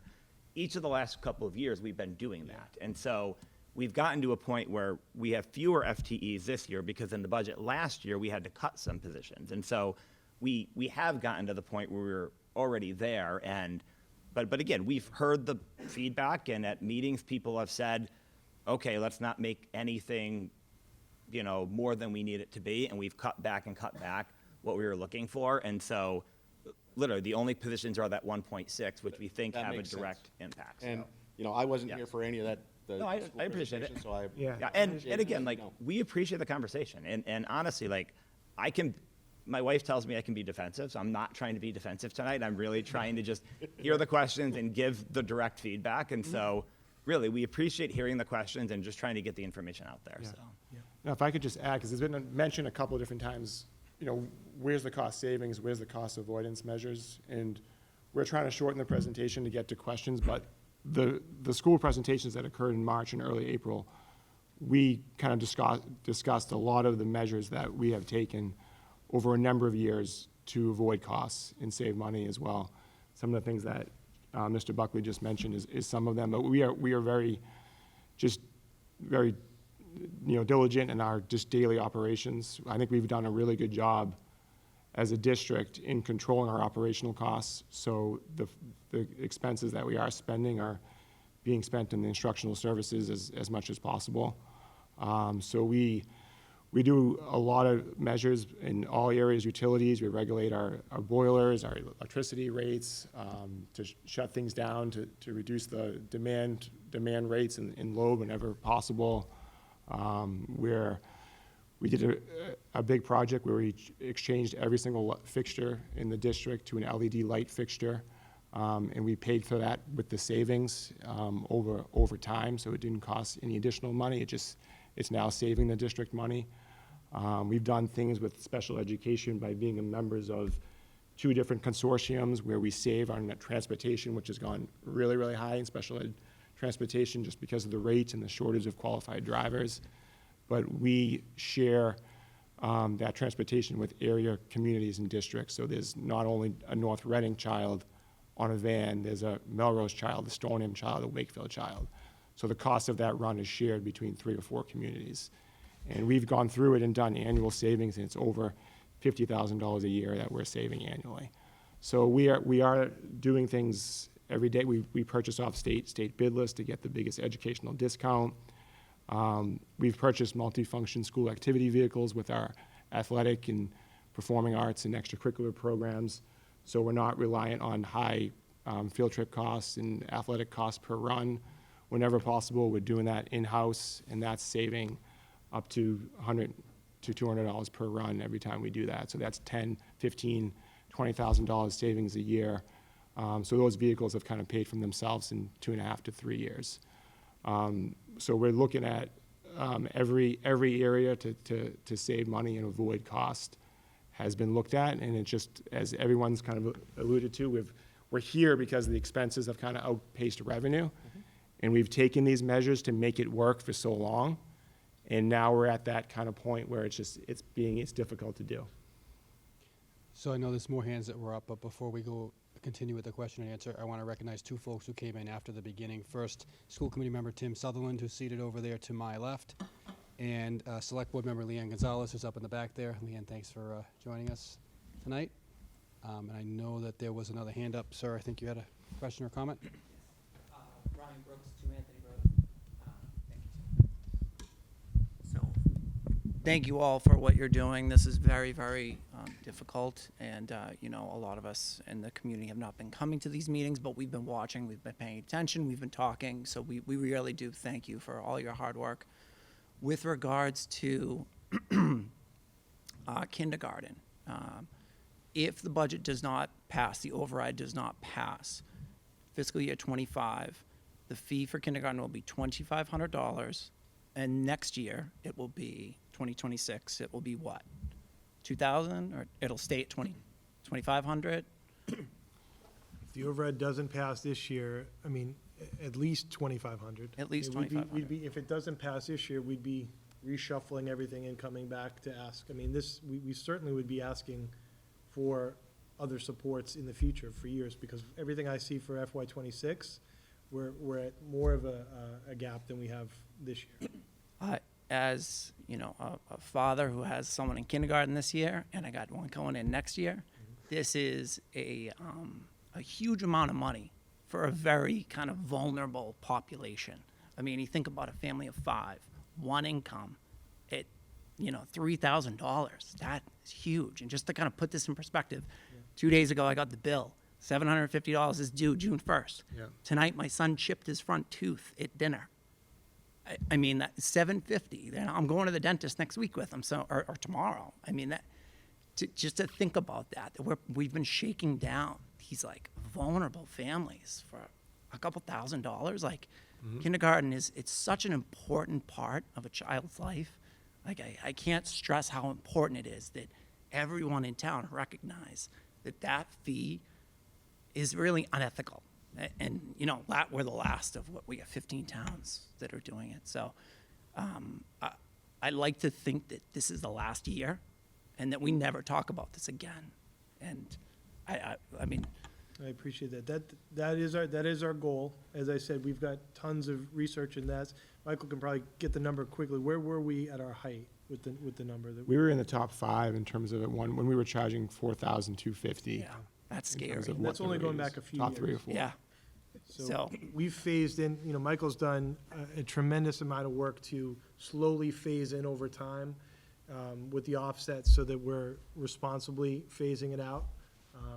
Our goal, again, was to get to 0. We heard back from the community about that being too much. That's one of the things we added back in to reduce that overall ask for, you know, with a possible override.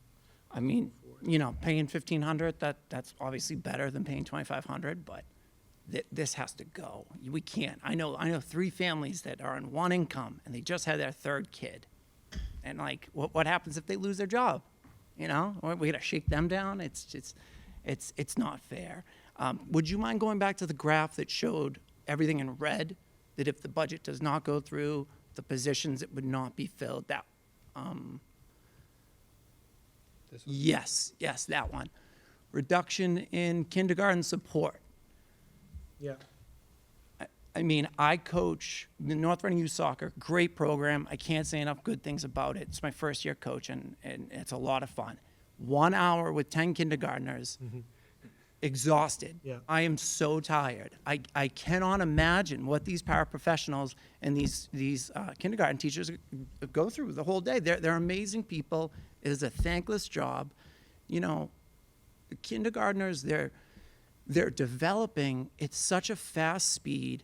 Their teeth are falling out of their face. They're like, you know, the idea that we're not going to support those kids when we could be hypothetically picking up on their learning disabilities, their speech impediments, dyslexia, whatever, you know, that right there. I mean, for me, obviously, I'm biased. I have kindergartners, you know, so, but to think about those teachers not being supported, that you know, we're hurting the children. I mean, that's really what it comes down to, because when you kick it down the curb and you don't increase the teachers to support those kids, then you're paying for special education later on. Now you've got to get tutors. Now, you know, the kid feels upset. Maybe they have to stay back because of their learning disability. So, you know, obviously I'm for this override, but it just, to your point, sir, what you had mentioned earlier, I feel like that would be, you know, if we pause, the only people that are going to suffer are the children, you know. So like, that's kind of where I look at it, and again, I'm biased. So, but the one thing that I wanted to talk about in terms of generating money, I know that a lot of people had a lot of questions about, you know, different ways that we can be generating money. Massachusetts is one of the highest in the country, actually number 2 for the price of pre-K. So full day pre-K on average in Massachusetts is $21,000. I spent $23,000. You know, I know that there is a pre-K program in the town at the little school, and it is a fee, correct, full day pre-K is $6,000. The time is not very realistic. They don't offer, the YMCA does not offer an after-school program for pre-K. So a parent would have to drop off the kid at 8 a.m., and then the next parent would have to pick up the kid at 2 p.m. So most, you know, families in this town are, you know, both parents work. If we could hypothetically expand the day, just like we saw the rate of kindergarten enrollment, full-day kindergarten enrollment go up as the price went down, if we could expand the day, even by 90 minutes, I think that we could be taking that money that families like me are sending to Cadence Education, the Goddard School, you know, Over the Rainbow, all great schools, but why are we giving them $20,000 when we could be keeping that in the community? We're going to have to renovate the little school and the hood school down the road. We could be getting creative. We could be getting high school kids to, you know, that need to do their community service. They could come to the school and they could hang out with the kids until 4 o'clock or 4:30. I mean, 4-year-olds nap from 1 to 3. So, you know, I think that this is a lost revenue stream, and I think that if we were be able to offer it, we would get a lot of families that would not only be drawn to this town, but would say, yeah, I will pay you, you know, whatever you want, $12,000, $15,000 for the 9 months of school, as opposed to giving it to, you know, Cadence or Over the Rainbow. It's a great point. It's absolutely something we've talked about and looked at. We do have some facility limitations right now and some programmatic limitations. I think in theory, I completely agree that like it's a great opportunity to explore, because like you said, people are paying it elsewhere. We could come up with something much better here. It's not lost on us. Our current model is based on the availability. I don't want to put you on the spot, Cynthia, but did you want to add anything to that or no? I think everything that you talked about, you know, all the benefits to that, about, you know, having internships for high school students and all of that, we have been talking about that. The model that we have right now is integrated preschool, which means, you know, some of our students are students with disabilities and some of our students are peers. So we are bound by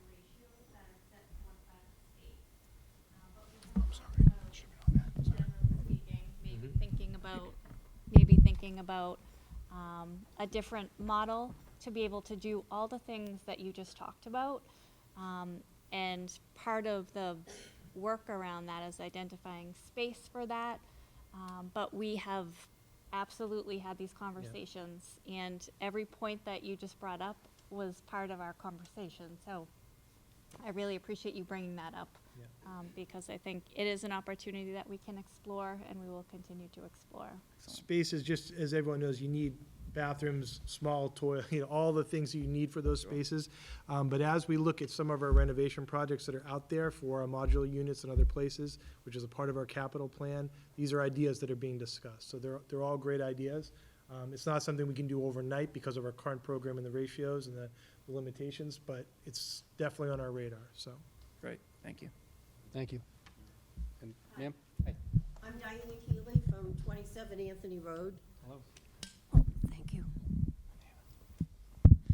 I'd just like to ask, what is the average class size now? Sure. So there's definitely some confusion, and we can put that up there. The I heard some numbers thrown around too. So we're below, we are at 18.3 across the district. This is from 22-23 data, which is the most current that's shared. The state average is about 17.1, so we're slightly above that average. I've heard that someone was throwing around 10. If you take the ratio, the total number of students right now is about 2,300. There's about 230 teachers, right? If you just take teachers and students, that's where you get the 10. But there are students that have a one-to-one relationship, all your special ed teachers, all of those pieces. So we're nowhere close to that. What we try to set up for, and I've also, and just to make it clear, so in the teacher's contract, you can have up to 30 students in a classroom. Yes. Right? Which is allowed. That's not a situation anybody wants, right? The highest that you're seeing around the state is not at that level, right? So getting to 30 is way more than you'd ever want to have in a classroom. Our ideal numbers for the lower grades are in the low, high, 18, 19 to 20, 21. When you're getting above that number for the youngest learners, it's a really difficult situation for those classrooms. So in those situations where we're talking about removing a paraprofessional, you're now talking about an 18-to-1 ratio. When we have more students than that, that's where you'd also have a para in there. So it's 22, 23 to 2, which again is a lot. So, as we have enrollment shifts through our system, we move. So right now, we've got more students at the elementary grades than at the secondary. We're making more cuts up there. And so other things that aren't really clear here tonight, when we have a resignation or retirement, we haven't been replacing those positions. Those are things we've been doing. And then if that position goes down to the elementary school because there's a new student coming up, those are the things that we've been working on. Is there money coming out of the school budget that goes to charter schools? So Michael can speak to that a little bit. It's a little bit different in our district. There's not a charter in our. I understand that, right? Yeah. So there's no money directly coming out of the school budget that directly goes to charter schools. It actually happens through the state formula, Yeah. through sort of the cherry sheet in a sense. Can you try to pull it up? Students that attend a charter school that are in North Reading, then that charter school receives $5,000 per pupil for every student that might attend a charter school in the area, and then so it would be impacted through our state aid revenue, but there's no money that we're directly sending from our school budget to charter schools. It all happens through the state. Comes the off state the top. formula. Okay. I just like to make a statement. I've lived in North Reading for almost 54 years. I've supported every budget, every school building, fire station, whatever, police station. I've supported it all. But I have to tell you that now, when I get my tax bill, it takes about 95% of my Social Security check. This override, it's going to take more than 100% of my Social Security check. And I'm fine, but this is going to hit senior citizens in this community really hard. And I think that you should look this budget and try to do something for the senior citizens in this town, because we just can't afford it. There is just not, there's no money there for many, many seniors in this town. I appreciate the comment. I'm sorry, did you have something? Thank you. No. No, and we all, I think, are cognizant of the potential impact. And you know, as I mentioned earlier, you know, the decision, the vote that you all have at town meeting and at the ballot, you know, there's a lot of factors that you need to put into that. Something I do think is important to identify here, though, is a component of what we're talking about in the new municipal initiatives is trying to better provide services through our public services departments, and that includes the senior center. We've been able to expand the services with very limited funds over the past couple of years. I think it's been successful, but now it's bursting at the seams. And so space is a problem. We're looking at a possibility of needing to rent space for the short term while we try to determine what the best long-term solution is. So we recognize that it's a challenge, but I also want folks to know that a component of what we're looking at in municipal government, general government services, is how we can better serve our seniors as well. The other thing I will note is that the Select Board has committed to trying to address senior tax relief to the extent that it can. So we have a tax work-off program. We've last year increased that dollar amount. We're proposing to increase it to the state maximum again of $2,000 this year. There is a means-tested, what we call a means-tested tax relief program as well that we'll talk more about at town meeting that we hope will provide some relief. But to be clear to everyone else in the room, when we do things like that, it ends up shifting the burden around, and it puts further impact on everybody, including those who benefit from it. But I just want you to know that we are cognizant of it, and we try to consider every avenue that we have to try to control what the tax impact is and to provide relief where we can. Thank you. Thanks for your comments. Sir? I just have a clarifying question. On the charter schools, did I hear you say that any money that goes directly, doesn't go to the budget, but it does come out of what the state gives to Correct. us? Yes. Yes, correct. Yeah. We don't have, it's not a significant impact here in North Reading, Yeah. fortunately. If there were, Very, If very a North minor, Reading student goes to a charter school, then our aid would be reduced by. right, 5,000 per Yes. pupil. So it does have it does have an impact, Yeah. but But we also have fewer students to educate. Yeah, it's very, But there's it's very also, few. I mean, there's very few students that are taking advantage of Yeah. that. if a Yeah. charter were to open In the in North area. Reading, that would be a big, you'd start seeing more students maybe try to go, and that's why, you know, but right now, that's not a major point. No, it's less, a little than- confused. No, talking it's- it's less than So- 2 or 3 students max. Yeah. right now. To help maybe further explain that, we have a financial relationship with the state where there is state aid that we receive. It's in the form of assistance targeted at the public schools and assistance that's targeted at general government services. Part of that exchange is we also receive assessments, which means they take some money out of what they give us as well. And one of those areas is in both charter schools and school choice. So I'm just reading off of a state document, sorry for the kind of wonky holding the laptop here, but it's about $100,000 that comes off the top of what we would otherwise receive. If we had a charter school here, it would be a much larger number that we'd be talking about. But that doesn't get spent out of the school budget. It really just reduces what we receive in state aid. Sir? So, you didn't show this slide tonight, but can you go to slide 26, which has a 3-year projections? Oh, this one here? No, it said fixed costs, school and municipal needs, 2005 and beyond.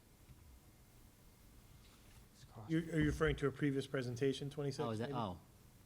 It's, They're all here, so we've got it somewhere. they're all here. We'll find it. The tax Is it- bill. Is school department one?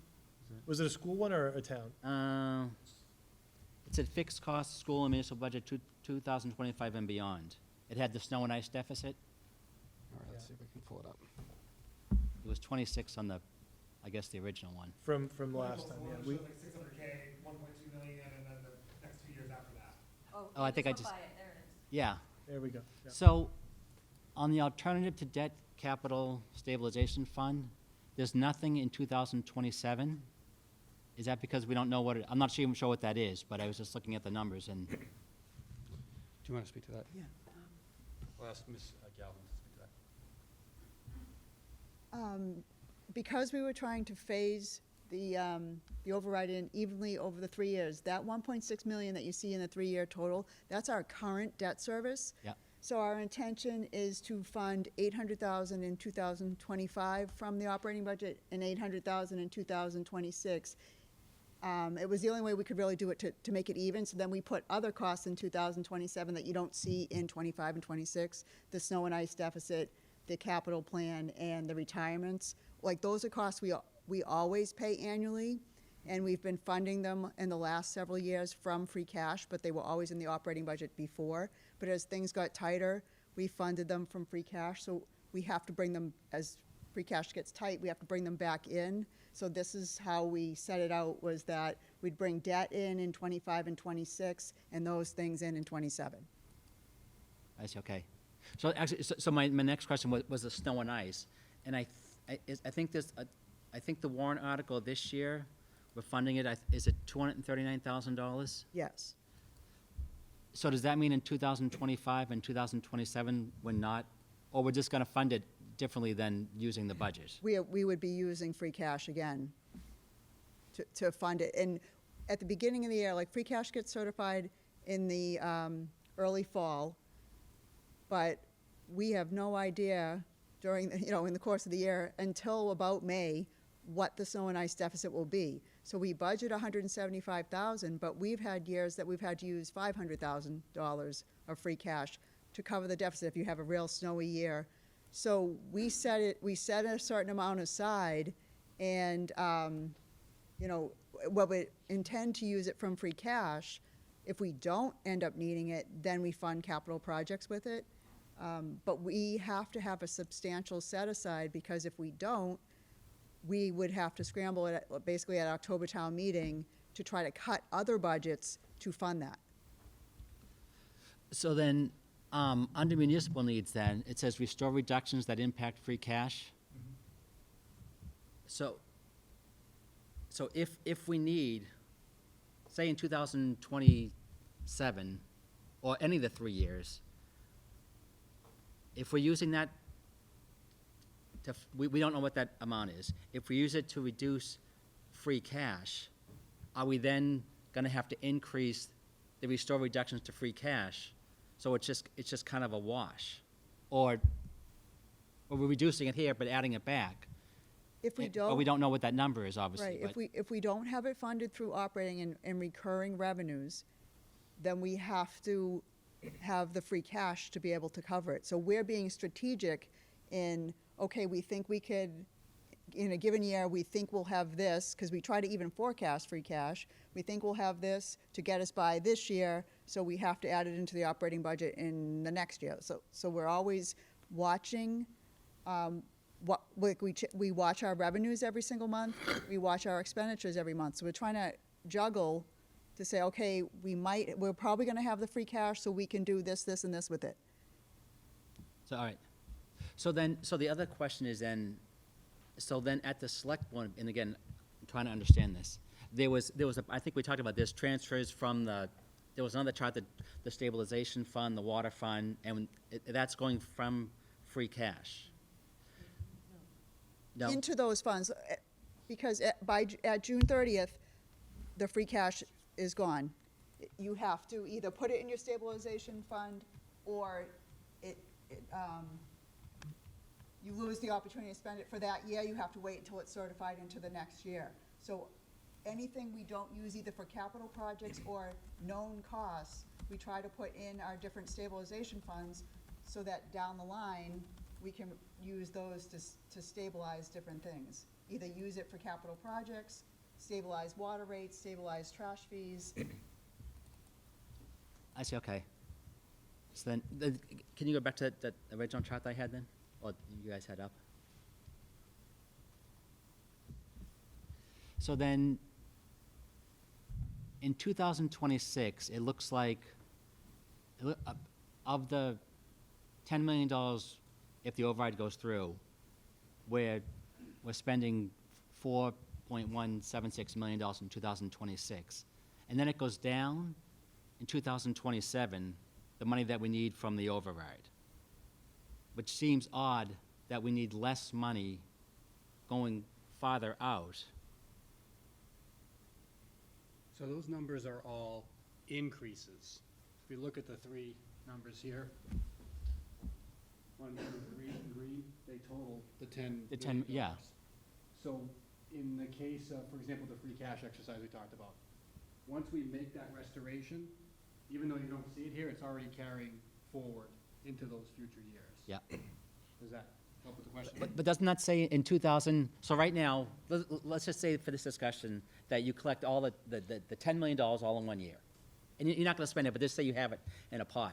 You're gonna spend 2.8 million in '25, 4.176 in 2026, and then 3.517 in 2027, and now it's all appropriated, or it's all gone. And now going, we don't know what's happened in 2028. So going forward, it stays in the tax base. Right, but I'm just saying, but it just seems, again, it seems odd that we're gonna need less money from the, It's because in the second year, we need the debt service on all the bridges and the ladder truck.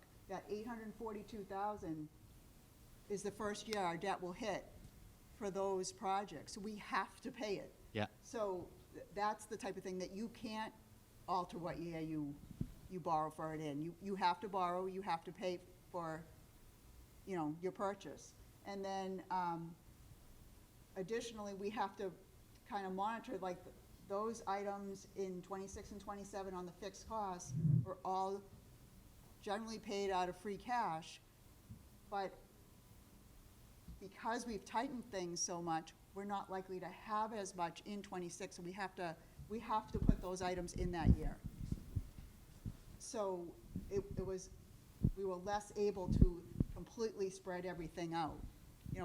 There's a point at which the fixed costs have to be paid, but then the school and town needs, there were certain things that had to be done in those years. So we did the best we could in terms of making it even, but a lot is driven by the fixed costs. And the fixed costs are what, if you can't fund those from outside sources and you have to use your operating, then there's a less of a share to be split between municipal and school, so it pushes their deficits higher. So it's not really that the municipal side or the school side isn't doing what they're supposed to do, it's the fixed costs have a giant impact, and then the net is what gets split between the other two.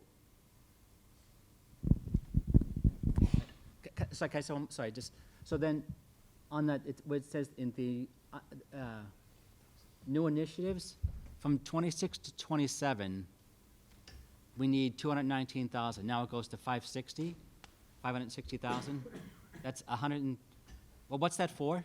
Because it increases, obviously, There over were a number of- 150%. There were a number of positions. One in particular is the Youth Substance Program. The grant runs out in September of '26, so that's why it's in 2027. It's a $125,000 program. And then because we didn't know,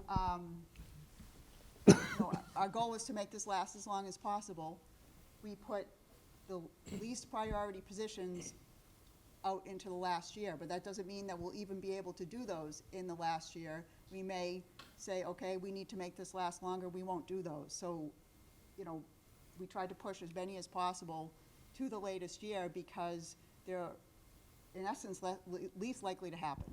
But the youth substance is one that the town really wants, and the grant ends. We can come back to you, sir, if you want to over here. And then. Kate?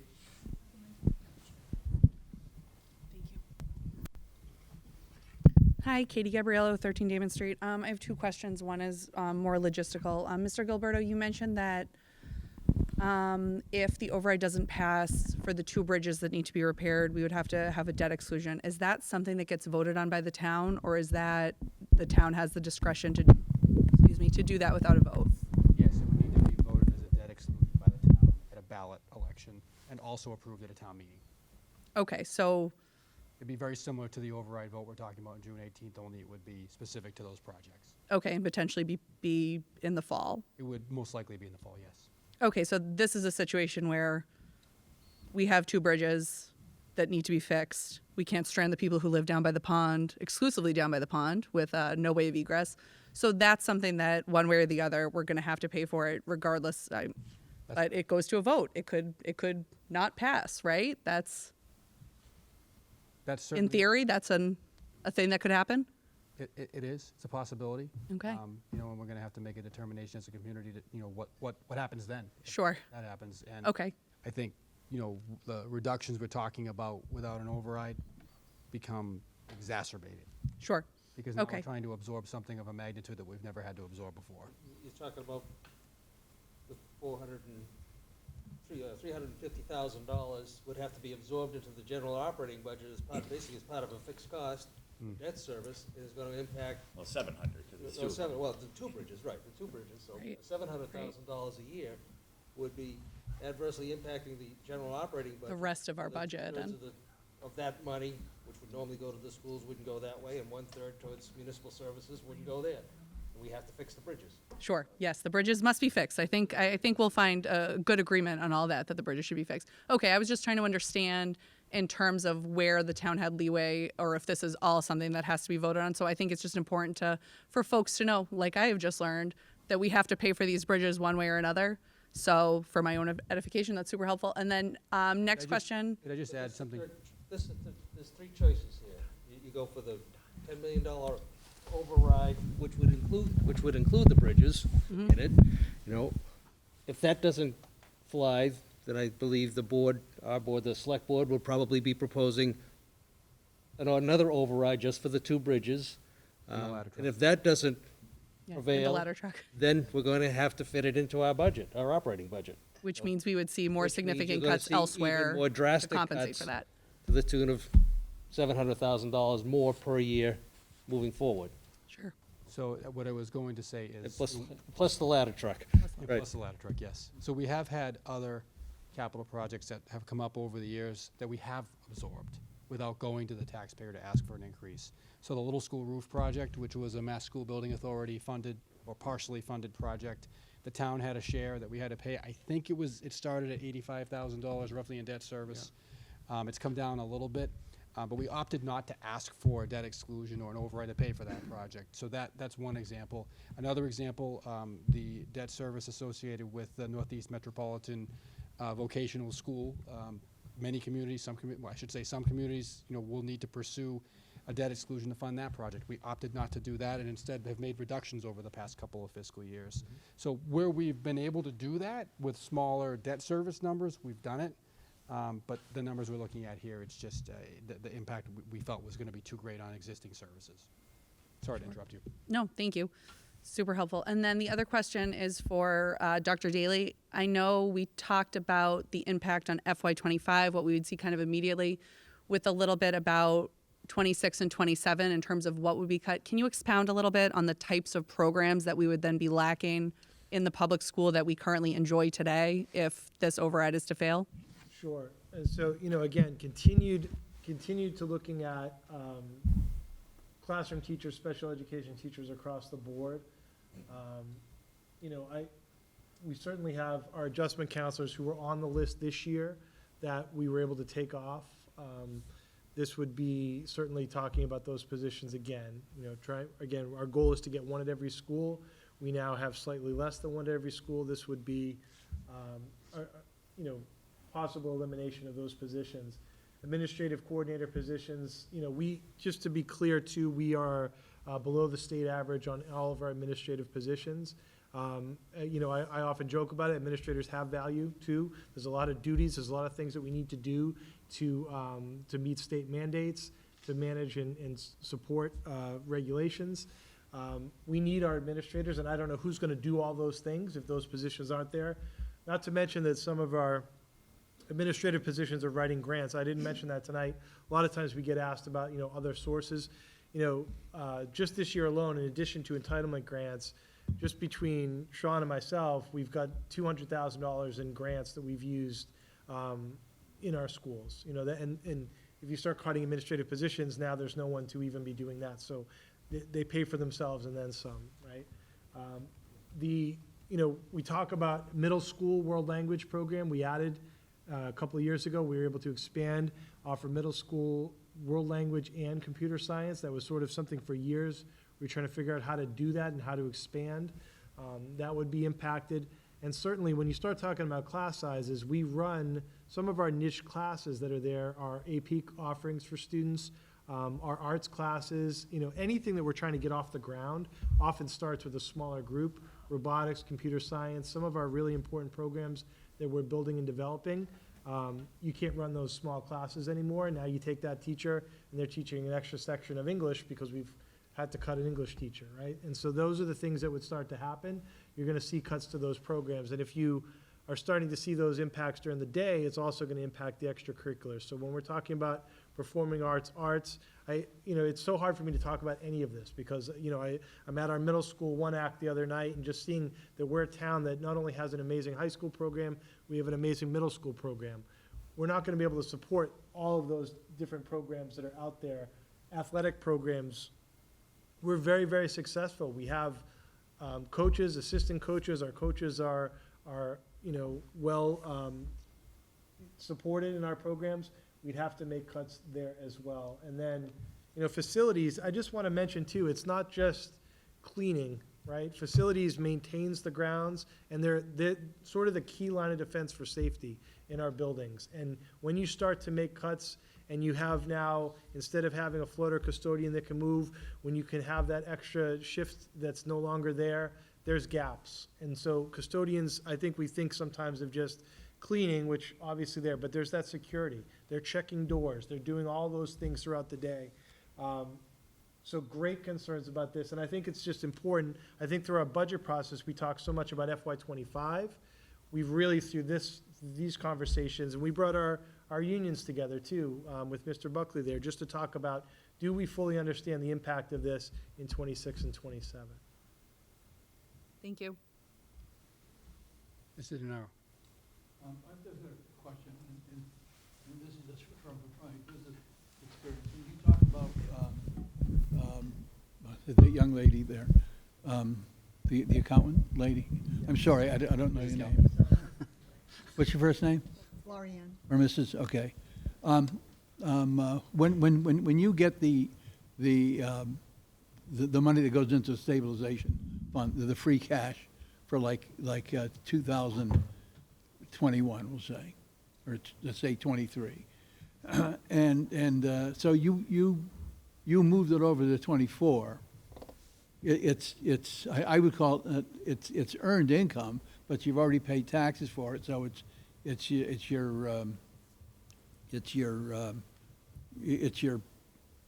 I forget the name of it. But anyway, it's like a savings account, but it's what your institution made for profit in all the different years. When you bring that over, is it a disincentive? I want to talk about that to people that are involved in running different programs and budgets and things. When you bring the money over, do they know that you put money in there and save them from having a negative balance, or do you just do it and say, hey, we did well this year, we made things work? How do you look at that? Well, I'm going to try for a second. I think it happens on the floor of town meeting. It will happen again this year in June.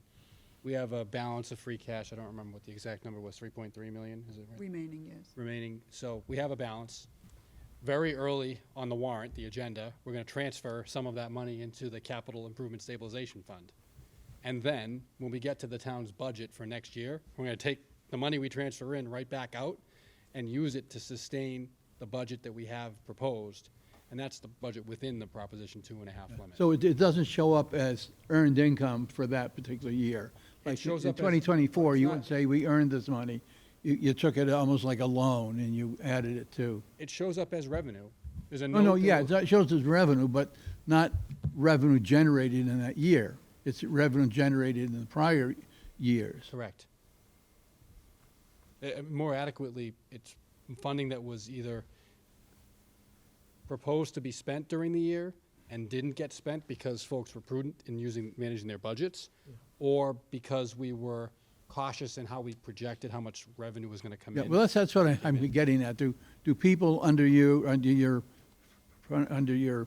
not your supervision, but you're running the books, do they have budgets? And if they went over their budgets or you didn't have enough income coming in, or something happened, it took your income, I just wanted to know how you treat that internally. So what I would say is this: the responsibility is the financial planning team, and specifically myself and the three others that you see in the front here, to come up with a budget that, once it's approved, it gets put into our accounting system, and then the department heads have authorization to expend the funds to operate their departments. So the fire chief can sign off on the salary payments that need to be made each week for payroll for our employees, for example. But every dollar that gets spent goes through multiple approval levels and scrutiny. So while they may not necessarily know the sources of funding, they know during the budget process that it's really been tight and that we've had to take some of the acrobatics that we've done over the past few years to balance the budget. They know that. But on top of that, we're scrutinizing every dollar. Right. So the number, Mrs. Darrow, and I'll share this, it's like airing the dirty laundry. The number one complaint that I get from employees in the town hall is how long it takes for a purchase order to get approved. And Mr. O'Leary knows it because he's heard it. And some folks over here are kind of smiling. And that's because every single dollar is getting scrutinized. And that takes time. Lorianne's scrutinizing it. I'm scrutinizing it. Same thing's happening in the school department as well. The select board are reviewing an expenditure warrant every week. So the scrutiny's there. And signing And signing it, right, and signing off on it. So the funding is being scrutinized, and when the budget's put together, our department heads are aware. I just wanted to know if the people were saying, hey, we did this year, last year we did that, in not counting that money that came over, because that's, to me, that should be not counted in what you did this year. You should compare, I'm thinking I would compare last year to this year. Right, each year, and you'll see it when the warrant comes to your house, each year we show what the budget was, what the actual expenditures were, and then the new department requests. So every year when the department puts together their budget, they get a copy of the prior year budget and what they spent for the year that's already finished. Is the free cash included in that, though? That's They- my point. In essence, they can tell what they turn back because it's the difference between the budget and what they spent. So if they spent less, say they spent 40,000 less, they know that 40,000 went to free cash.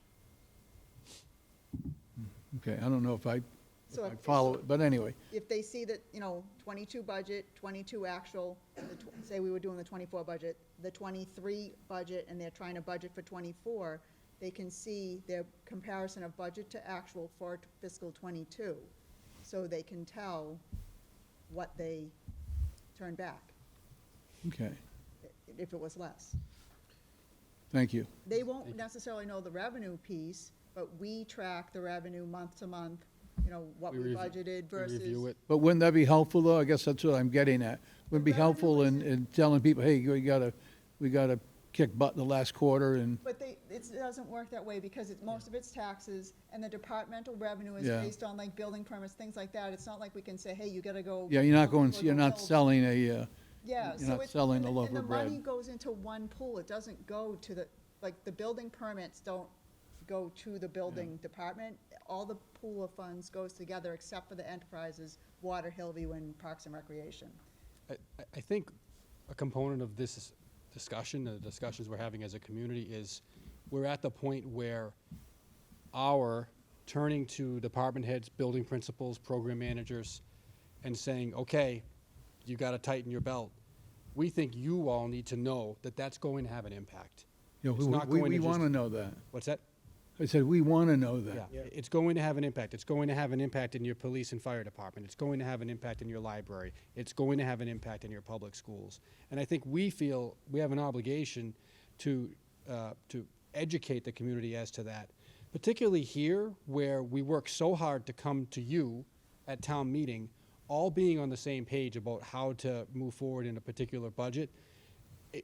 in some ways, it insulates the community from very difficult decision-making that happens, because it happens in the financial planning team meetings, it's happening in school committee hearings, it's happening in select board and finance committee meetings, but we're at the point where all of those options are running out, and the things that we're gonna need to do are gonna have very real impacts.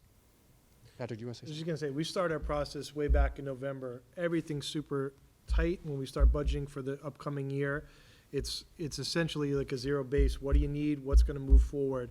And what's different with public too is, and certainly with schools, so much of what is in our budget is spent early in the year. There's not, at the end of the year, there's not as much, because you're buying all the books, the paper, things up front that are needed for the year.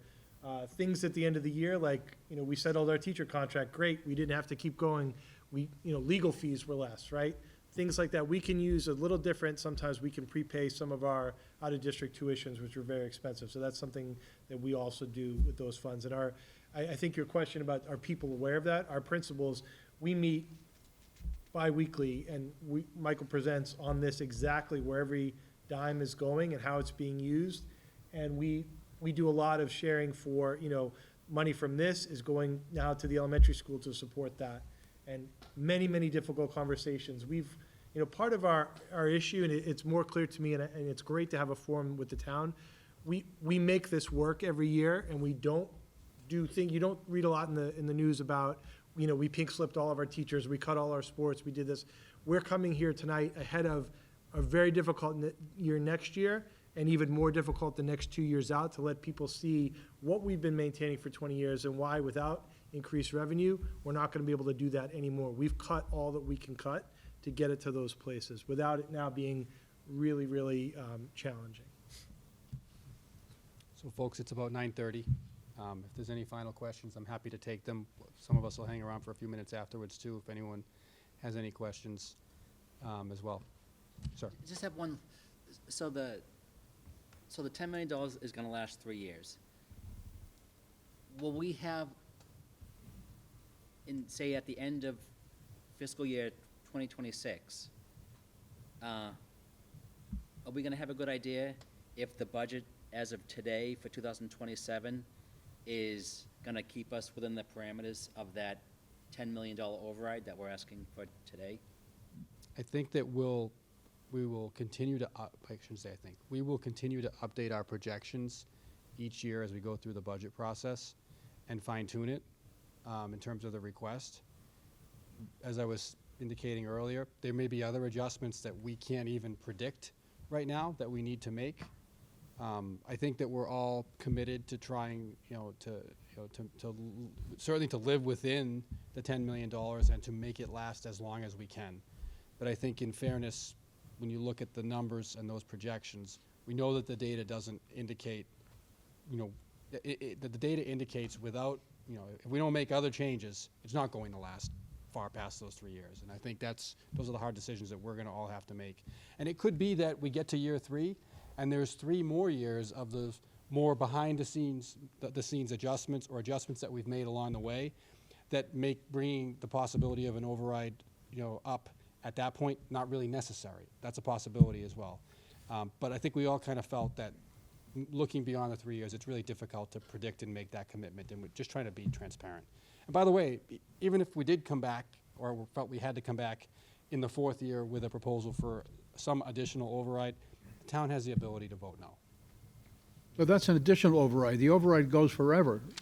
I'm thinking, Correct. you have to understand that the first override, every override, when you vote it in, it lasts forever. Either the town has to non-exist, or the townspeople have to non-exist, because it lasts forever. I mean, that's correct. important. The that increase. You keep saying 3 years, but you're going to need it forever. Oh, you may not need it as badly as the first 3 years, but you will. Everything's I don't want everything's anyone- going up. I don't want anyone to take away from this. The $10 million is a total tax increase over a 3-year period. But what Once happens after sorry, that? Once that increase happens, it stays in place moving forward. And it increases the customary 2.5% per year, 1 year over the next, 1 year? Oh, each year. just 1 year? No, after the 3 years. But after, it goes forever, doesn't It it? does, yes. Could you say that? I just said it. I don't hear that from you. But the numbers we're talking about, you're not gonna see those increases beyond the 3 years based on what we have. The total number, the limit is raised, but it's not. You're, like cha- the you're charging, increases you're in- charging residents 2.5% every year. On top of the 2.5% they have to pay because there's 2.5 in place. So you're gonna collect this additional 2.5% on everybody forever. Is that true? Yes. The 2.5%, yeah. Wait, I think that's a little bit, so. Yes, if you assume every year you get like, again, let's use an analogy, say you get a 2.5% raise every year. What we're saying is the next 3 years, we think you've fallen behind, we're gonna give you a 7% raise, and then an 8% raise, and a 7% raise. Year 4, your raise is gonna be 2.5%. Yes, it's off of the base that's been raised over the next 3 years, but year 4 would be a 2.5% increase. It won't be a 5% increase, just to be clear. It's like, every year for the last 10 years, 20 years, it's been a 2.5% increase. The next 3 years could be more. And all that's gonna be guaranteed from this year is the first column, $495. That's the only thing that is guaranteed this year. By raising the tax levy, it just means that next year the raise can be more than 2.5% without having to go through the whole hassle of doing a ballot vote again. So all that's going to be approved for this year is over and above the 2.5% is $495 for the average taxpayer. That is all that's being approved this year. Next year, we'll talk again about what the budgets are going to be, and we're trying to give you an expectation of what we think it will be. So you're saying you need another vote next year?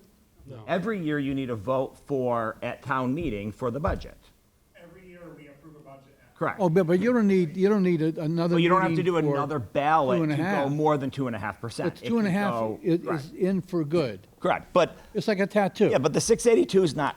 Yeah, it's a 682 tattoo, could right? be You got a 495 tattoo, they next can't year. take it away from you. Yeah. I'm gonna be Right. paying that forever. Yeah, once you. I get up want there- everyone to understand that, and it's Correct. not clear. Yes, but again, like you were saying, like, maybe we come back next year and say, 682 is too much or whatever, like, let's see if we can tighten it and make it last a little bit longer. Like, we just don't know what the revenues are gonna be next year, and so if the revenues from the state are a little bit higher, maybe we don't have to use as much of an increase. But the only thing that is guaranteed right now would be, we can do raises above 2.5% if we need to, up to a total of $10 million in the future, and the $495. That's the budget that is being voted at this town meeting. Anything else, the other 682 and the 552, that has to be approved in the future. Yeah, no, at we're town not meeting. gonna, yeah, I understand each budget is a different year, but I guess what I'm. I'm not in saying- charge of this, he's in charge of What this. I'm saying, is I just want people to understand Yeah. that this is forever. Mr. Denaro, And the worst thing that can happen is everyone in the town goes, phew, we just dodged a bullet. Now, go back as usual and let's hire a few more teachers and this and that. Well, So we've said it in a few different ways that the increase continues, but we'll talk about how we can present it in a way that makes that crystal clear. I was just going to make a quick statement about that. So say you had $100 and you had to pay a 7.5% tax, or instead of 2.5% tax a year, you had to pay 7.5 for 3 years, right? You compound that. By the third year, you're paying tax on $124 instead of just $100, right? But then the next year, you get to only pay 2.5% of that. That money's compounded, but it's still, you're only paying that percentage. So that's the reason a $10 million override results in $10.5 million. And that's what I'm saying. So that's, when you're talking about forever, it's that bottom line, that's the forever, because that's the compounded interest Cap. that's taken. There's some, You're still going to pay your 2.5%, there's some, up to 2.5%, you guys. Correct, up to. there's some great brief videos on the Mass website. Are those linked in our budget override think you did. page? Yeah. Those ones I'm not sure, yeah. Because they're like 3 minutes long. They're great. They kind of just explain all of, and it explains, pretty succinctly that. So we should make sure, I'll send those out, and maybe we'll put them in the webinar. They're great to watch because they really explain, how it works and what the process is. Yes. Maureen? You have